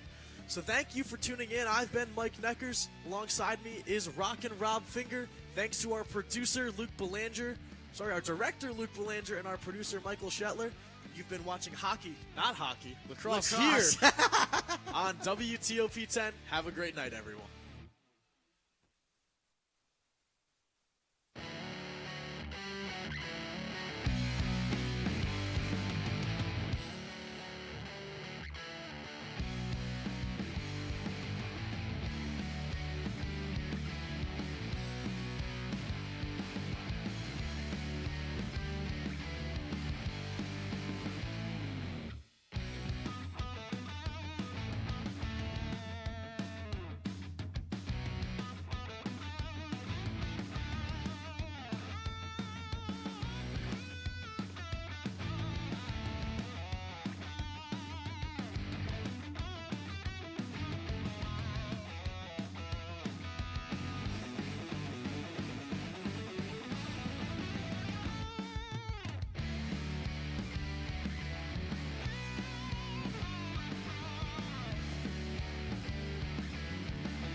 Oh, President Nwosu.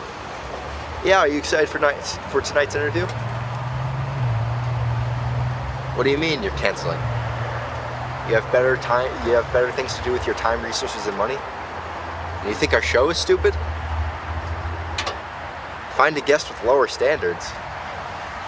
Well, that's not very nice. Well, we're already at Wegmans. We're about to get the chickens right now. Yeah, I'm with my friend DJ. He really wanted to go to Wegmans for some reason. You can't say that. You're gonna kick me from the school. All right. Heard you're in need of a guest.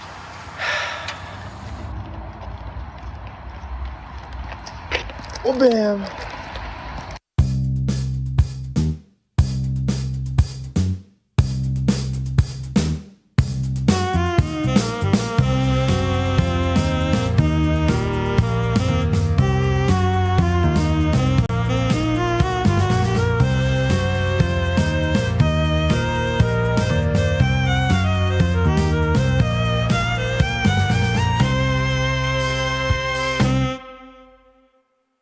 Welcome back to Entertainment Breach, one of the few shows to make it to a third season. I'm Austin. And I'm Chris, and we have a very special guest, DJ. Introduce yourself, DJ. Yes. Hi, I'm DJ. I'm their friend. Yes, you are. You are here. Previous, what was it, Previous advertising director of WTOP, peacefully resigned. Peacefully resigned. What do you got planned for us today? Because I'm ready. As in the video, I love Wegmans. So we have procured 2 full rotisserie chickens. Yes, we have. Wow. I'm gonna be real. This is my first time seeing this. They look absolutely delicious. Let's start digging in. While it's gonna be like a Hot One style interview. We don't have silverware. So. That's fine. We're just gonna we're gonna do barbaric. You know, let's just get in. Let me take this sweater off first before we do anything. Oh, all right? let me into that. You know what? Hold on. Oh, look we at got that. the mild ones interview. So yeah, it's gonna be it's like mild ones. All right. So DJ, you're an RA, right? Mm-hmm. Give me 1 second.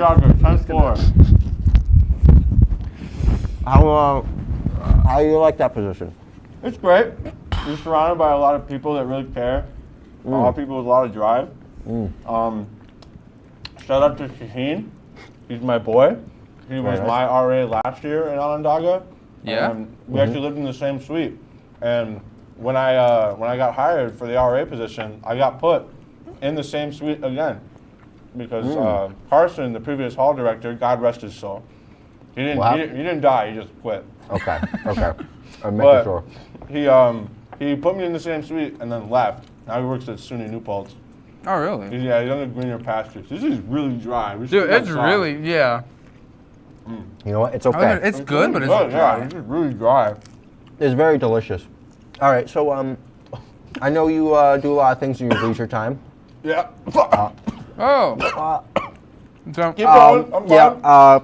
You do a lot of things in your leisure time. Like you do a club activity. I know. Yeah. I know you do rugby. rugby. You know? Yeah, I'm on the rugby team. It's great. How was that? How was that? It's awesome. We have our first game. Oh no, that's the best part. It is? My head goes firmly in between the rumps of 2 large men. Yeah. It's a lot of fun. Our first tournament this semester is actually this Sunday in Watertown. Oh, are you excited? Mm-hmm. What position do you play? I am a second row, also known as a lock. Can we just take chunks? Oh my! Yeah, just start taking. We gotta dig into this, Chris. Like, I guess this is technically a race. He wanted. You're not making me 30 race. minutes. We're gonna see how far. We're gonna see how far we can make it through these chickens throughout the entire episode. This isn't just one segment thing. We're gonna be doing this throughout the entire episode. It's not a sprint; it's a marathon. Jaylene over there looks disgusted. Yeah, this is just peak male performance. I gotta be real with you. This is interesting. Yeah. Can't say I've eaten chicken on here before, but you know what? I mean, 2 rotisserie chickens live on air, never done before. Never I would done like before. to see. Honestly, I don't think it's. We're all about originality here at Entertainment Breach. It was my idea. Ooh. It was your idea. That's a big piece. Look at that. Can we go on this camera right here and take a look at this? Get a little zoom up going. You know, just look at that. That's a great big piece. Come on, take a look over here. Oh, here we go. Woo! Chunk cam. We got a lot planned for this season. Season 3 of Entertainment Breach. I gotta pick up the pace. Yeah, we're season 3 is starting off with a banger with this. It's starting off. It's certainly starting off. This is not one of our. Not one of our regular activities. We're gonna continue eating this throughout the show, but we're gonna take a quick break over here. But when we come back, we have what do we have? We have some sort of segment. Talk of the town. Talk of the town. We'll see you after the break. Segment. We do it. Yep. Just bye. Bye. Would you like to try snacks from faraway lands? Or snacks with bizarre flavors? How about snacks in new ways? Or snacks you've never tried before? You don't have to go far to find these snacks. They can all be found here at Snacks on West 1st Street.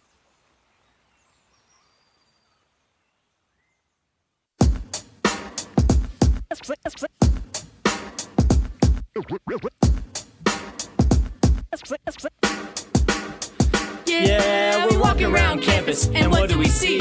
All these clubs are looking. They're looking for me. There's hockey. There's improv. So much to see. So let's go try them out and see how they be.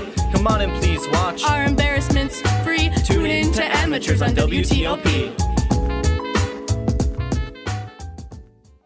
Happy Friday, Lakers, and another beautiful day here in Oswego, New York. I'm DJ Don Perone, and I'm happy that you're starting your weekend off right listening to WNYO 88.9 FM, the Laker Radio Network. I said, darling, can you see? There's no room for us. There's no room.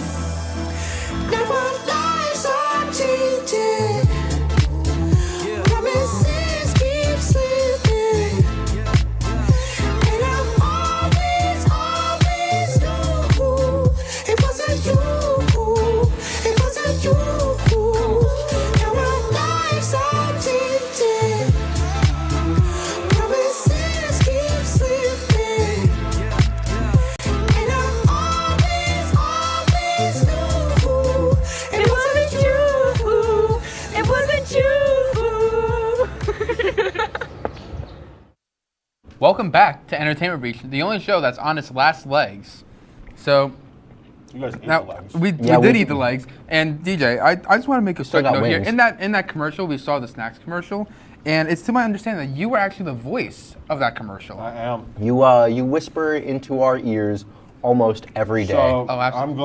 I'm glad I can be a painful tone to your ears. Painful. I love that tone. I'm flattered. Painful is the right description. This is painful. Eating all of this in Yeah. one go. Well, it's good. It's good. But I ate before There's this. way too much sodium in this. Oh, absolutely. I'm going to die of a heart attack at a young age. We're gonna check our cholesterol after this. We're gonna check your cholesterol. But before we check your cholesterol, Live let's check EKG. out Talk of the Town, where I wasn't there again, unfortunately, because just like a year ago now. A year ago. Which we'll get into in a little bit. I couldn't be there. I had stuff going on. I had work. I had other stuff. So Austin, you asked a couple questions, didn't you? I did ask a couple questions. Let's take it to previous me and let's see what kind of questions he was asking to the public of Oswego. Roll it. I didn't see you there. Welcome back to Talk of the Town. We're going to go around the SUNY Oswego campus and ask people some winter-related questions, such as what they have for Christmas, or how they're dealing with the recent snow events. Brrr.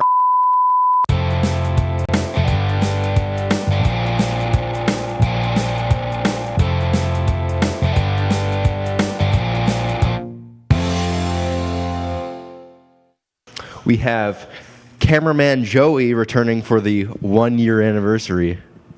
Hello. Yeah! I'm here with Justin.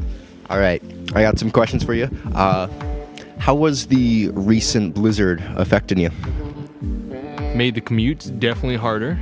The commute was terrible because the amount of plowing going on in campus, not as good. With the salt shortage has made the roads worse. Yeah, no, it's definitely made the roads worse, which is very ironic considering we live above the Salt City there in Syracuse. So, what'd you guys do for Christmas or holiday season? I got Deftones tickets. Ooh, how about you? I don't know, I threw a party. It was pretty fun. A party? I went to that party. Oh, was it like a New Year's party, like over break? Yeah.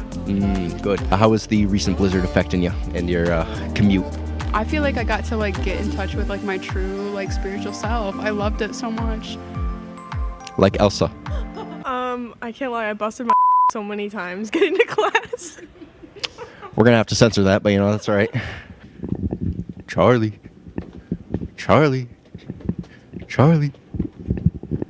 Hey, buddy.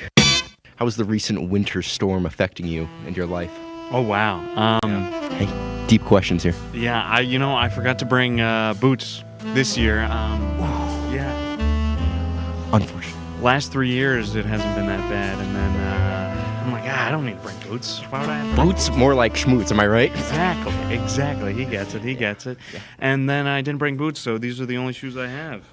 What'd you get for Christmas? For Christmas, I got this brand new phone.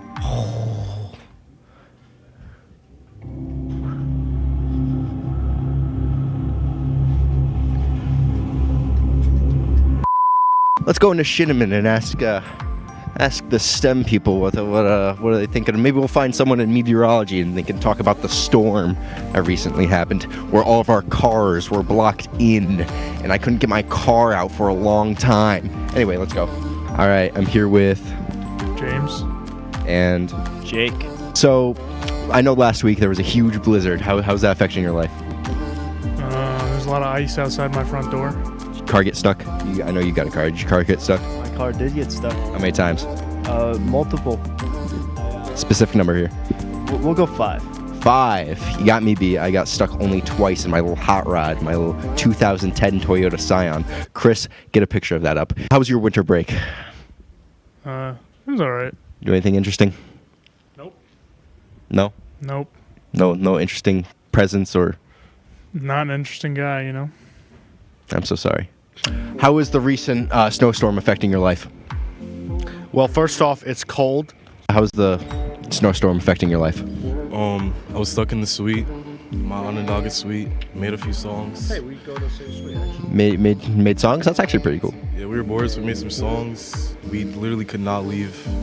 Yeah, you were stuck in there, just total whiteout. Jonah Hawthorne, how was your winter break? My winter break was excellent. It was very excellent. I got to see Nosferatu. I got to chill, worked at Applebee's. Worked at Applebee's? That's actually pretty good. Yeah, dude. I'm a server there. It makes pretty good money. So it's good, over break, kind of just recoup the cost of college. That's always got a little extra money on hand. How was the recent snowstorm affecting? I know you're also a commuter. How's that affecting your life? So interestingly, it kind of helps if you're a commuter because I got to just stay home and catch up on homework, save a lot of money on gas, and just boom, catch up. That's very good. All right, who am I here with? I'm Natalie. I'm Morgan. All right, how is the recent snowstorm affecting your life? It's awful. I hate the ice. I hate the snow. I want it to be warm. Yes. Oh my god, it's so bad. I'm in the village. We were snowed in completely to our knees. It's still so icy. How was your guys' winter break? Get anything interesting for Christmas or holidays or anything? I got a cookbook. Look, very nice. I worked a lot and relaxed. Good. I didn't work at all. I was unemployed. I hung out with my dog. Put a picture of him on screen, please. Thank you, Chris. Derek, how has the recent snowstorm been affecting your personal life? Well, as the sports director of the radio station, it made me multiple times consider about throwing my laptop out of the window because of the amount of times the games got rescheduled. Also, too much snow is not good snow. How was your winter break? Did you get anything fun for holiday season? I mean, kind of, yeah. I'm just glad to be around family during that time, We love family. Oh, yeah. And my dog. My dog, Cash. Like, nice. Don Toretto. We love family. Oh yeah, family. Family. Family. Family. It's all about family, baby. That is the only thing it's ever going to be about. It's going to be about family. Come here. Family and friends. Come here. Everything that can go wrong has gone wrong, has gone wrong. Everything that can go wrong has gone wrong, has gone wrong. Yeah, the power. Man, this show's good. Am I right, Mike? How was your winter break? It was good. Cut a little short. I was on the swimming and diving team. I still am. You went to Florida, right? We went to Florida for our training trip. Swam down there for about a week and a half. It was really good. That's really cool. How was the recent blizzard affecting your life? Well, I think we're past it now. Yeah. Sorry, it's just a great show. Yeah, it's just the greatness is so loud. Yeah, but no, it was a lot. I was not too happy with it. Hockey games getting postponed. Yep, we had our swimming and diving championships the weekend of the blizzard. We had to leave 5 hours late. Ooh, you had to dig yourself out of the snow? Yeah, we almost missed the first race of our championship. Damn, well, I'm glad you got there. And how'd you do? Well, as a team, we finished 3rd overall, 2nd in the SUNY, men's and women's both did that. So pretty solid, and I got some personal best times, so I can't complain. We take nothing but dubs here. Thanks, Mike. I'm still in this race. DJ, I see you're dual-wielding the chickens there. I'm tapped out, man. I can't keep going. You're weak. I am weak. It's the snacks attack is unreal. You can't beat him. That's Snacks Man. That's Snacks Man. But we're gonna go to another quick break while they keep eating, and I take hungry.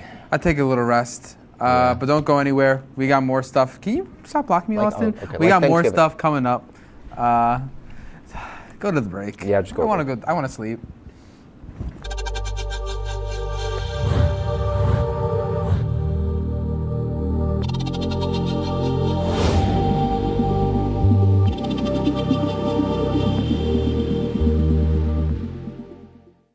Say, President Stanley, whenever there's bad weather, who would you turn to? I'd turn to Storm Team 10. No, but you've got to say it like this. Storm Team 10. Say it with me.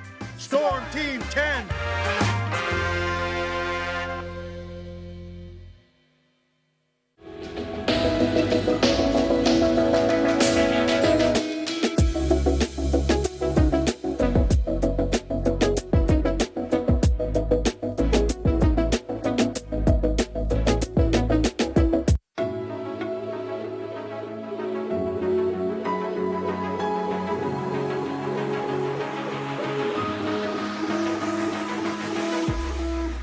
Roll it.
Welcome back to Entertainment Breach, the only show that can't actually celebrate its birthday because what was our first episode on? February 29th. February 29th, which was a leap year. We got a little bit to go before we start talking about that. So I understand that we have a little weather segment for you to give us. We do. A little bit of weather breach here. It's kind of like our segment we are proud to present, but we are our graphics guy, Mike DeMars, made a little weather package for us. So welcome to the Went to Local Weather. Move on. All right, so we got some future predictions here.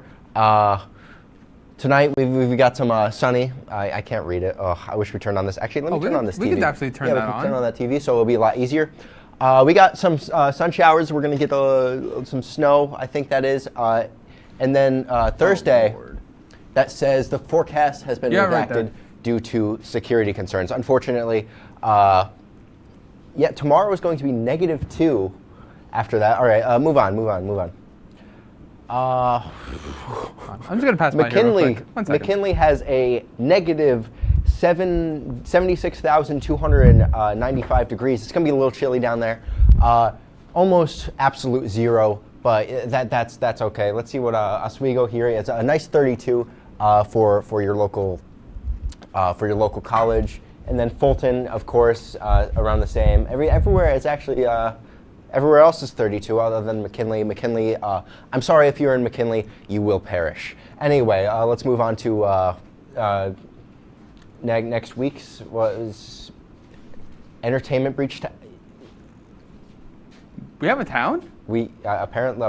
Wait, whoa. Hold yeah. on. Let's have Chris move on to this for a little bit. I want to see this. Yeah. So we got 68 degrees Fahrenheit in entertainment breach town. Don't really know yet in Riverland. We'll get that to you in a little bit. British Oswego, 49 degrees. Spain, 56. I'm kind of surprised how they got here. They were on the other coast, on the other hemisphere. We just kind of took it, picked it up, and put it down in New York. I don't know why we would do that.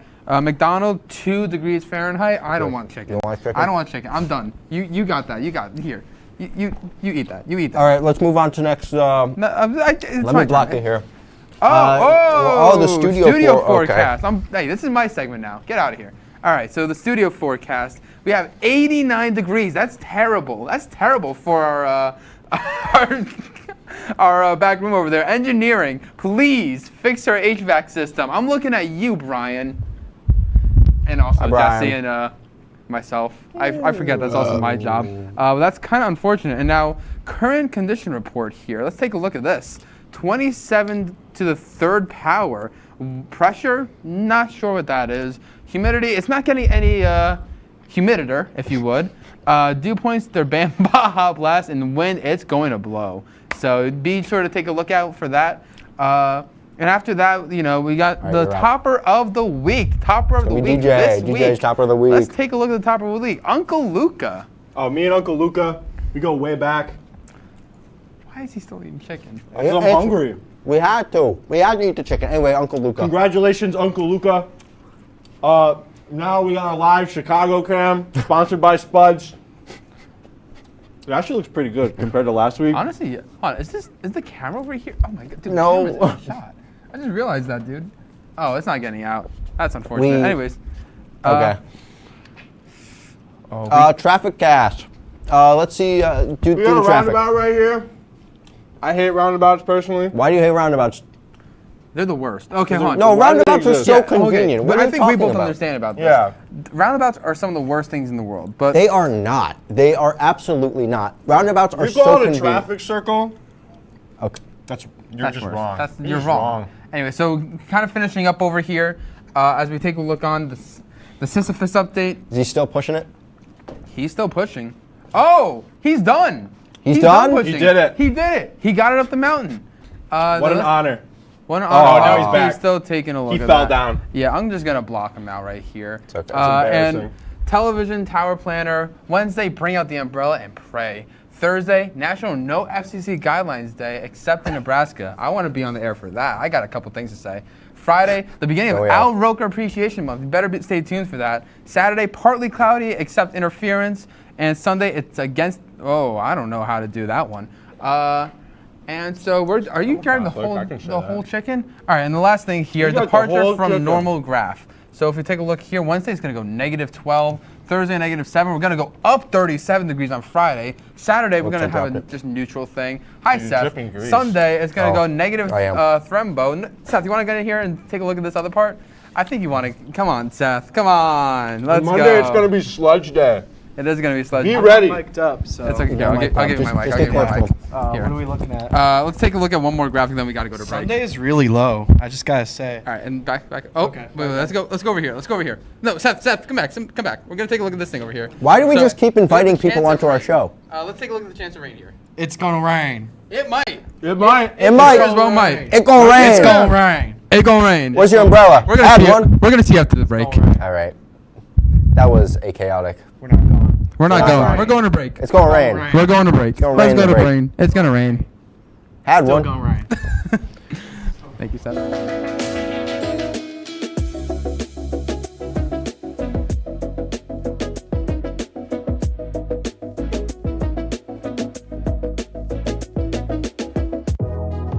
Welcome back to Major Discussions.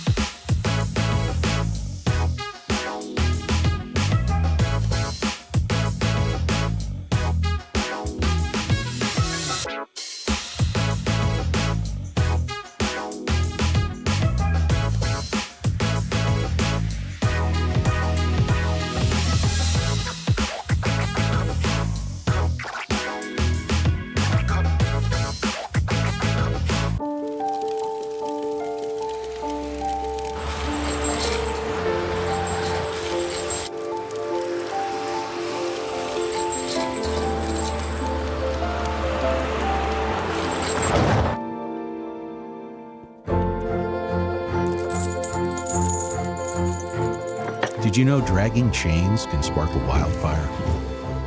Only you can prevent wildfires.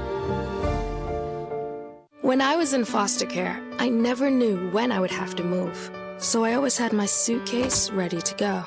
Then one day, I was adopted. My new parents opened their hearts and home to me. My parents cook my favorite breakfast for me every morning. My parents take me on trips I never thought I would go on. They gave me a home and an even better reason to use that suitcase. My parents aren't perfect, but they're perfect for me. Hey there, I'm Al Roker, class of 76. Yes, way back in 76. Back when the earth was cooling. You're watching WTOP.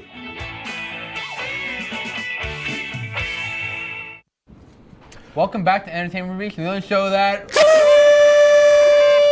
It's our 1 year anniversary. It's a little bit afterwards. 1 year! We did it!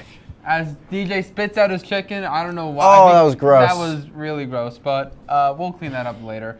It's been a heck of a year. I mean, if we just take a look at some of our highlights. Let's take a look at the highlights throughout our year. I mean, it's been. I don't know if we're gonna get through it all. To be honest with you, we have. If we roll it now, we could probably get it through.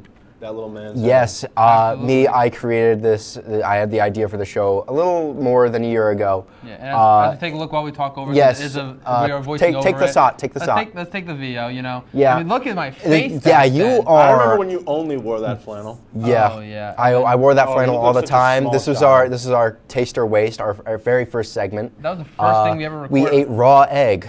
Why? Because we can. I say that as I'm eating an entire rotisserie chicken. That's fine. That's fine. But, I mean, it's been genuinely been some of the most fun I've had in a long time. One of our first Proud to Presents.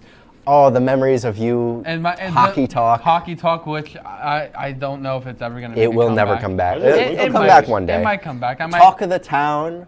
Our most consistent. We've had one per episode for a whole year, and I plan on doing one per episode for the rest of the show. Absolutely, and I mean it's been great. We've done a lot of silly antics on that. Yeah, with like the wheel. The wheel, we of blur course. out other people's faces all the time, like the blurred. Yeah, that was her prize. She won a blurred. That was unfortunate. That was really funny. Really unfortunate. It's I mean, I don't think we're gonna get through all of this. Unfortunately, it's fine. I mean, we still only have like a minute left in the show, but first. Oh. Bam! Bam! Look at that. That is my favorite part. Yeah, this. and of course, let's come back on this real quick. Of course, our discontinued Cards of Fate. We're running out of time. We're running out of time. That's unfortunate. Unfortunately, we're running out of time. Yeah, I was trying to have us cut the break pretty early because I know we were running out of time there. It's unfortunate, but for more memories to come. We have, 2 more years of this? Something like that. I don't. We plan on doing it. We're not going anyway anytime soon. Not few enough. No, kidding. So, I mean, that's gonna do it for our show. Season 3 is we're officially back. We've began. Are you ready? It's gonna get a lot worse from here. Yes, follow us on Instagram. It's gonna get a whole lot worse from here. So thank you for watching. Be sure to follow us at entertainment_breach on Instagram. And let me keep this part on. And we'll see you next time. I'm gonna be sick.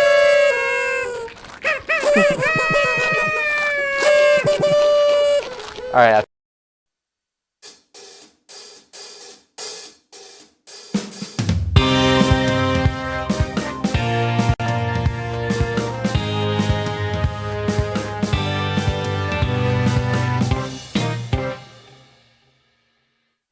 Welcome back to Entertainment Breach, the only show that angers people enough that they want us gone. I'm Austin. I'm Chris. And hi, I'm Patsy. Today's episode, we're going to be discussing a serious topic on how Alex Brummer has really affected our lives in the long run. And No, that's boring. We all saw what happened to you guys in the last episode. Let's talk about your guest right now. Me. I'm Patsy, and Okay. I am your TD. Last year, I was your graphics person. Yeah, you were. And Yeah. I have a little segment for you guys today. I'm from Staten Island, by the way, which you guys Oh, horribly okay. No, Have we? no. Okay. Heard enough. Enough about that, I guess. I brought a little segment for you guys today. We're going to be doing arts and crafts. Okay. So okay. I brought these little plates. But wait, how could we even start? I invited a friend. Is that okay? Yeah, that's I mean, fine. that's So please unconventional, everyone give but a big welcome to my friend and co-host, Emily Mike! Oh. Hello. Hi, Emily. You're on that side. You're on that side, but she's giving a hug. Okay. What do we? Would you like a mic there? We don't need this. All right. Okay. So what are we doing? So how does this work? We're going to paint some plates together. We didn't. It's paint. We're not gonna have enough. What? I mean, how much time do we have, Chris? I mean, we gotta rush to make the best plate. By the way, this is a competition. Okay. We're versing. Okay. Make some plates. Let's go. Let's go. Okay. I guess. Okay. All right. Guys. He took red. Give me gold. Give me gold. Give me gold. That's yellow. Or whatever. Look, we have a little thing for you guys. You can put it in We'll here. just do Flowers. Okay. This is so unconventional. What are we even painting here? Okay, do yellow dots. Yellow dots. Okay. Yeah. Spread it around. Okay. And we'll paint little. Oh, Okay, that's a lot of dots. Okay. That's so many dots. Grab I'm another sorry. brush Yeah. and we have like a Yes, minute. I will do that. This is like speed painting. Why did you? This is terrible. Blocking my Okay. painting, Chris. Okay. Not Chris. Austin. Okay. Oops. She just goes right to it. This is so unconventional. Oh yeah, this is perfectly conventional. This is what art is, guys. It's art. We did an art segment already. Okay, I'm sorry. Okay. What are you calling me? Unoriginal? Yeah. I'm sorry. That was rude. I'm supposed to be nice to our guests. Okay. How are you guys doing? Doing all right. I've been very straight. This is supposed to be a very serious episode on how. We got like 20 seconds. We have to 20 do this. seconds.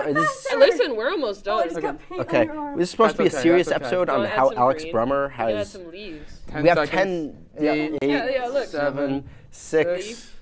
5, Leaf. 4, Leaf. 3, You don't need to add leaves on 2. it. All right, show up your painting. Time. We did little flowers. We did little Isn't flowers. that nice? We made it orange. Okay. All right. Well, Orange. That was our very swift arts and crafts sesh. All right. Well, But we've got to get to commercial. We'll talk about this later. So we'll see you after the break. Okay. Goodbye.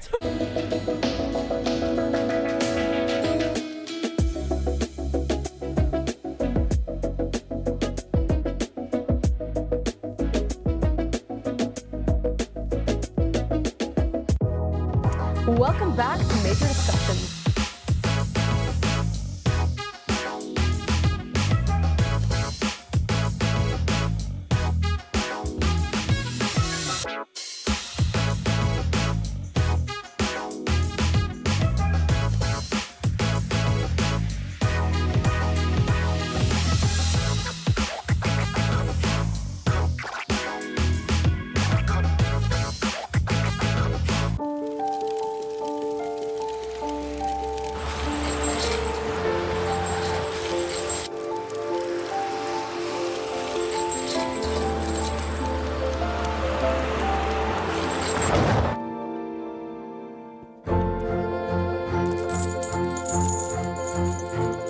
Did you know dragging chains can spark a wildfire? Only you can prevent wildfires. When I was in foster care, I never knew when I would have to move. So I always had my suitcase ready to go. Then one day I was adopted. My new parents opened their hearts and home to me. My parents cook my favorite breakfast for me every morning. My parents take me on trips I never thought I would go on. They gave me a home and an even better reason to use that suitcase. My parents aren't perfect, but they're perfect for me. Hey there, I'm Al Roker, class of 76. Yes, way back in 76. Back when the Earth was cooling. You're watching WTOP. Welcome back to Entertainment Breach, the only show that National Grid can't keep down. Indeed, Chris, we've overcome a lot of obstacles to be here tonight, and I am so proud of us, and I am so proud of you. He is very good at fixing technical problems. Well, I believe it's time for our cooking segment again. It's been 8 months since the last one. I mean, you just interrupted me, but yeah, it has been. Okay, well, let's go try it out. Let's go try it out. Okay.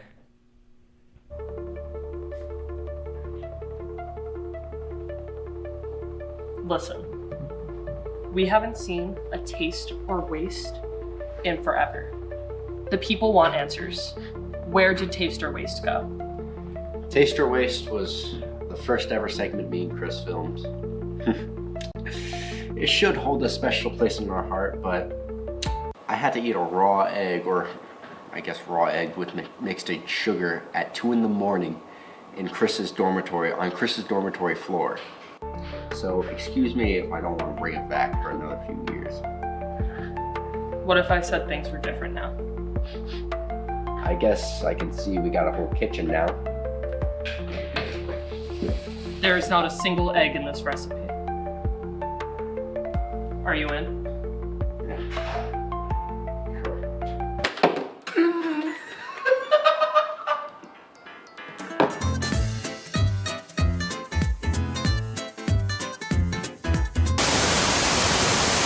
So we were planning on doing our grand return to Taste or Waste after our first episode. There's been a couple people that have been wanting it, and we were excited for it. Unfortunately, as many people in the area know, the power went out last night. And unfortunately, this was right as we were recording for Taste or Waste. So unfortunately, there's no Taste or Waste, but we did want to get a little bit of content, so we went exploring. So I hope you enjoyed the content that we got. Hold on, are we getting levels on the camera? Can you see? Yeah, we are. All right, perfect. So what's up? We were about to start filming a new episode of Taste or Waste, and then the power went out. Sorry. Okay, keep going. So the power went out. Bad things happen when we try to film Taste or Waste. Nothing is good for to come from it. It's either we get kicked out of the kitchen we use, or the power goes out so far. It's not a good vibes segment. We'll try to bring it back once per season, see if anything else happens. Yeah, I think you want bad things to happen. We'll bring an EMF reader. EMF reader goes hunting while cooking. Yeah. I feel like I'm playing Outlast right now. Dude, it's great. Let me see it. Alright. I'll get a flashlight going as well so that we can actually see. As you can see, power is out everywhere. Hart, Cooper, and even MCC is So let's out. go explore it. This is the ghost hunting episode. I wanted to do a ghost hunting. Halloween's over, but the spookiness is continuing. How's the lighting? Do I look fierce? Do I look slay? Yes. The delay was crazy. That would be lit. Full power. Yeah, lights are on. Some of them are. I think there's Oh, we're so going down there. Scared of the dark? We're going right in. You come with us? What you mean? Oh, no, there's a show in there. bro. Okay. Let's go. Wait, Patsy. All right, hold on, Patsy. I need you to hold the light so that I can actually see you guys. I got a shit about this. Yo, what's up, news? It's Entertainment Breeze. What's up? Hey. Should I get the guitar back out? Yeah, play some show tunes. There's actually some lighting in here. Yeah, what's up? Well, we got the emergency lights on, and then I had to silence the fire alarm panel because I know alarm panels like the back of my hand. So. Connor Sangus. Oh my God, Chris DeLuca. How are we feeling about this blackout right now? Well, apparently, we're treating it as normal until 7 o'clock, okay? Because we're still on the clock. We got to get these stories done. Haven't even finished A block. Ooh, gotta lock in. We're the only two people from Stick to Sports here. Yes, I'm calling you out, Mike and Sam. Oh, is that a guitar?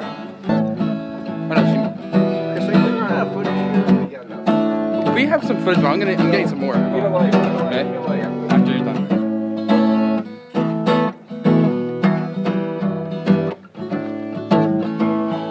We're stuck in the dark. Stuck in the dark. We're stuck in the dark. Stuck in the dark. Chris, give a verse. Oh, we're stuck in the dark. Stuck in the dark. We're stuck in the dark. In the dark. Oh, I got it. We're First men's ice hockey team.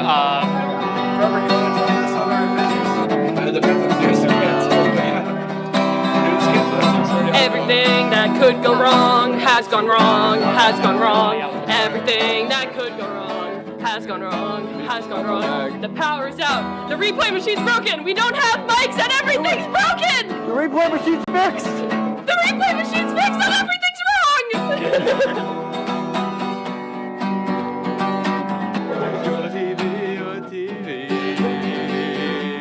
You're watching WTOP.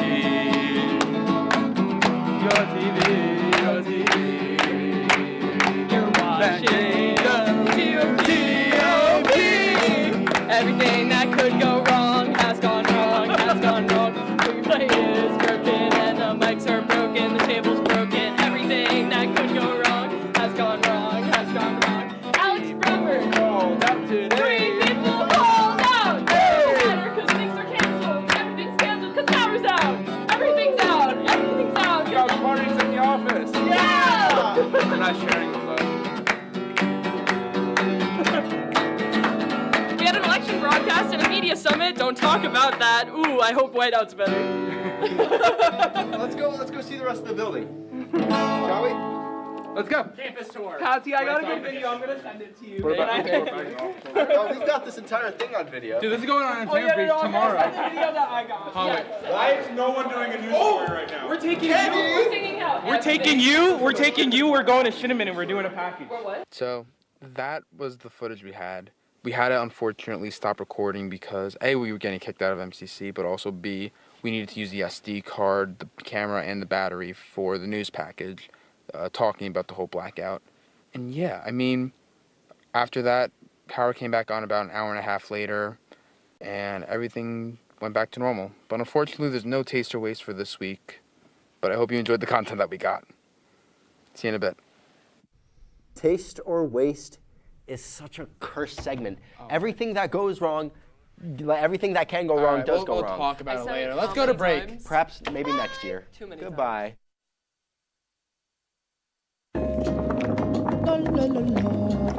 Free.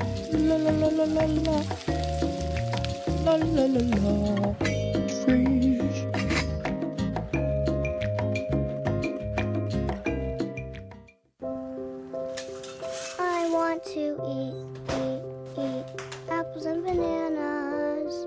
I need to eat apples and bananas. Why can't I eat apples and bananas? Support the Feeding America